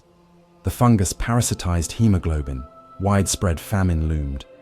Dawnguard expedition requested aid from moderate vampire clans familiar with bloodborne pathogens. Joint Task Force, half hunters, half Vrassith scholars, developed serum derived from dawn salt and vampire symbiote enzymes, neutralizing spores while remaining harmless to plant life. The cure was aerosolized across forests via wind spells. Success marked first codified cooperation under Tiber Septim-era accords since Volkihar incident. While mistrust persisted, a precedent took root. Shared existential threats could override legacies of claw and stake. Nevertheless, not all stories turn toward synthesis. In the Hearth Hall of remote Nord Valley, elders uncovered cryptic runes beneath an oresmith's forge. An unfinished Volkihar contingency plan, referencing a ritual called the Second Wail, apparently capable of dimming sun not by eclipse, but by flooding atmosphere with spectral frost drawn from Aetherius's outer frost-dim regions. The runes were incomplete, but panic glazed Jarl's council. Copyists dispatched rubbings to College of Winterhold. Mages translated, concluding that executing such ritual would require mass sacrifice rivaling entire province. Whether any clan retained the knowledge remained unknown. The findings stoked Dawnguard vigilance anew. Caches of sunfire bolts were restocked, prayer bells rehung. The equilibrium again teetered, knife edge glinting between Renaissance and Cataclysm. In this environment of cautious possibility, Serana, still walking under fate's burden centuries after her father's defeat, assembled a convocation. On neutral ground, the ruin of Skyhaven Bastion, long vacated by blades, accessible only through forgotten river chute. She invited Dawnguard captains, Lyresi archivists, ethereal biographers, and even a visiting Psijic emissary. Each attendee passed through layered wards, ensuring no weapon sharp enough to pierce skin could enter. Within the starlit courtyard, under frescoes of dragon wars, Serana proposed a vision. Not final cure, not surrender, but transparent veil accord, codifying mutual rights and responsibilities in a world where both species exist. Clause 1. Vampires acknowledge Arce's sovereignty over soul journey. Any turning must involve full consent and ritual, ensuring soul memory passes into shared gem, not Cold Harbor's ledger. Clause 2. Hunters cease blanket purges, pivoting to policing violations of the Accord. Clause 3. Faith orders integrate Dawnsteel into architecture, not as weapon but as warning system. Iron bells tuned to hum near large concentrations of undead, signaling negotiation rather than slaughter. Clause 4. Research into harmonic realignment continues under joint oversight, with Psijic arbitration to prevent cosmic breach. Debate burned long. Some dawn guards spat at compromise. A midnight synod envoy, scarred by reform insurgents, argued humanity could not be trusted to differentiate volunteer from victim, yet each objection met counterpoint. Each fear discovered echo on opposite side. When dawn rimmed gorge walls, the assembly recessed without resolution, but not without shift. Shared sunrise reminded all present, blooded or breathing, of warmth. Neither prophecy nor ritual had yet stripped away. They agreed to reconvene at midsummer. Days afterward, skeptics predicted failure. And indeed, factions outside convocation plotted sabotage. The Crimson Reform, thought extinct, gathered under banner of Thalmian's skull, gold-plated, jaw still studded with silver. They planned to hijack the next council, igniting Dawnsalt bombs to frame Dawnguard, reigniting total war. Meanwhile, zealots within vigilance, citing scripture's absolute plotted parallel strike to ensure council never convened. Complex contrails of deceit wove through forests, ravines, city sewers. The night before Midsummer Summit, conspirators clashed. Beneath Rift's canopy, reform agents met Vigil's zealous squad by chance at converge of smuggler tunnels. Recognizing mutual hostility, they slaughtered each other, sun-salt cocktails exploding prematurely, their combined martyrdom burning glyph of charred roots into earth. A hawk circling at dawn witnessed smoke column, guiding Dawnguard rangers, ye to scene. Evidence deciphered, conspirators exposed, the convocation proceeded, shaken but alive. Within Skyhaven's echoing helm, signatories etched final script of transparent veil accord onto alloy plate. Silver for mortals, ebony for vampires, welded by Sigic Magica, so words shimmer, changing perspective depending on eye's warmth. They sealed plate behind lens, focusing filtered dawn upon it, symbol of mutual exposure. Accord passed not by acclamation, but by fragile consensus. Enough signatures to matter. Implementation unfolded messy, slower than ink drying. Remote hamlets ignored edicts. Renegade clans dismissed restrictions. Yet over succeeding eras, patterns emerged. Disappearance rates in Accord provinces stabilized. Hunter casualties dropped. Clandestine blood banks formed, stocked by willing donors, monitored by clergy. Some scholars called this uneasy peace the Twilight Reconciliation. Cynics insisted it was intermission before next calamity, citing cyclical nature of cosmic struggle. Perhaps both views proved true, for the vampire condition remained unsolved, incurable in essence. Each new turning still tore soul from wail, still risked eternal chain. But choice had crawled into the equation, a glimmer between fang and skin. Arcane priests developed funeral rites for willingly turned volunteers, liberating portion of soul to rejoin heavens, while leaving echo sufficient to animate undead shell. Success rates modest. Side effects: personality gaps, spectral afterimages haunting corridors. But innovation persisted.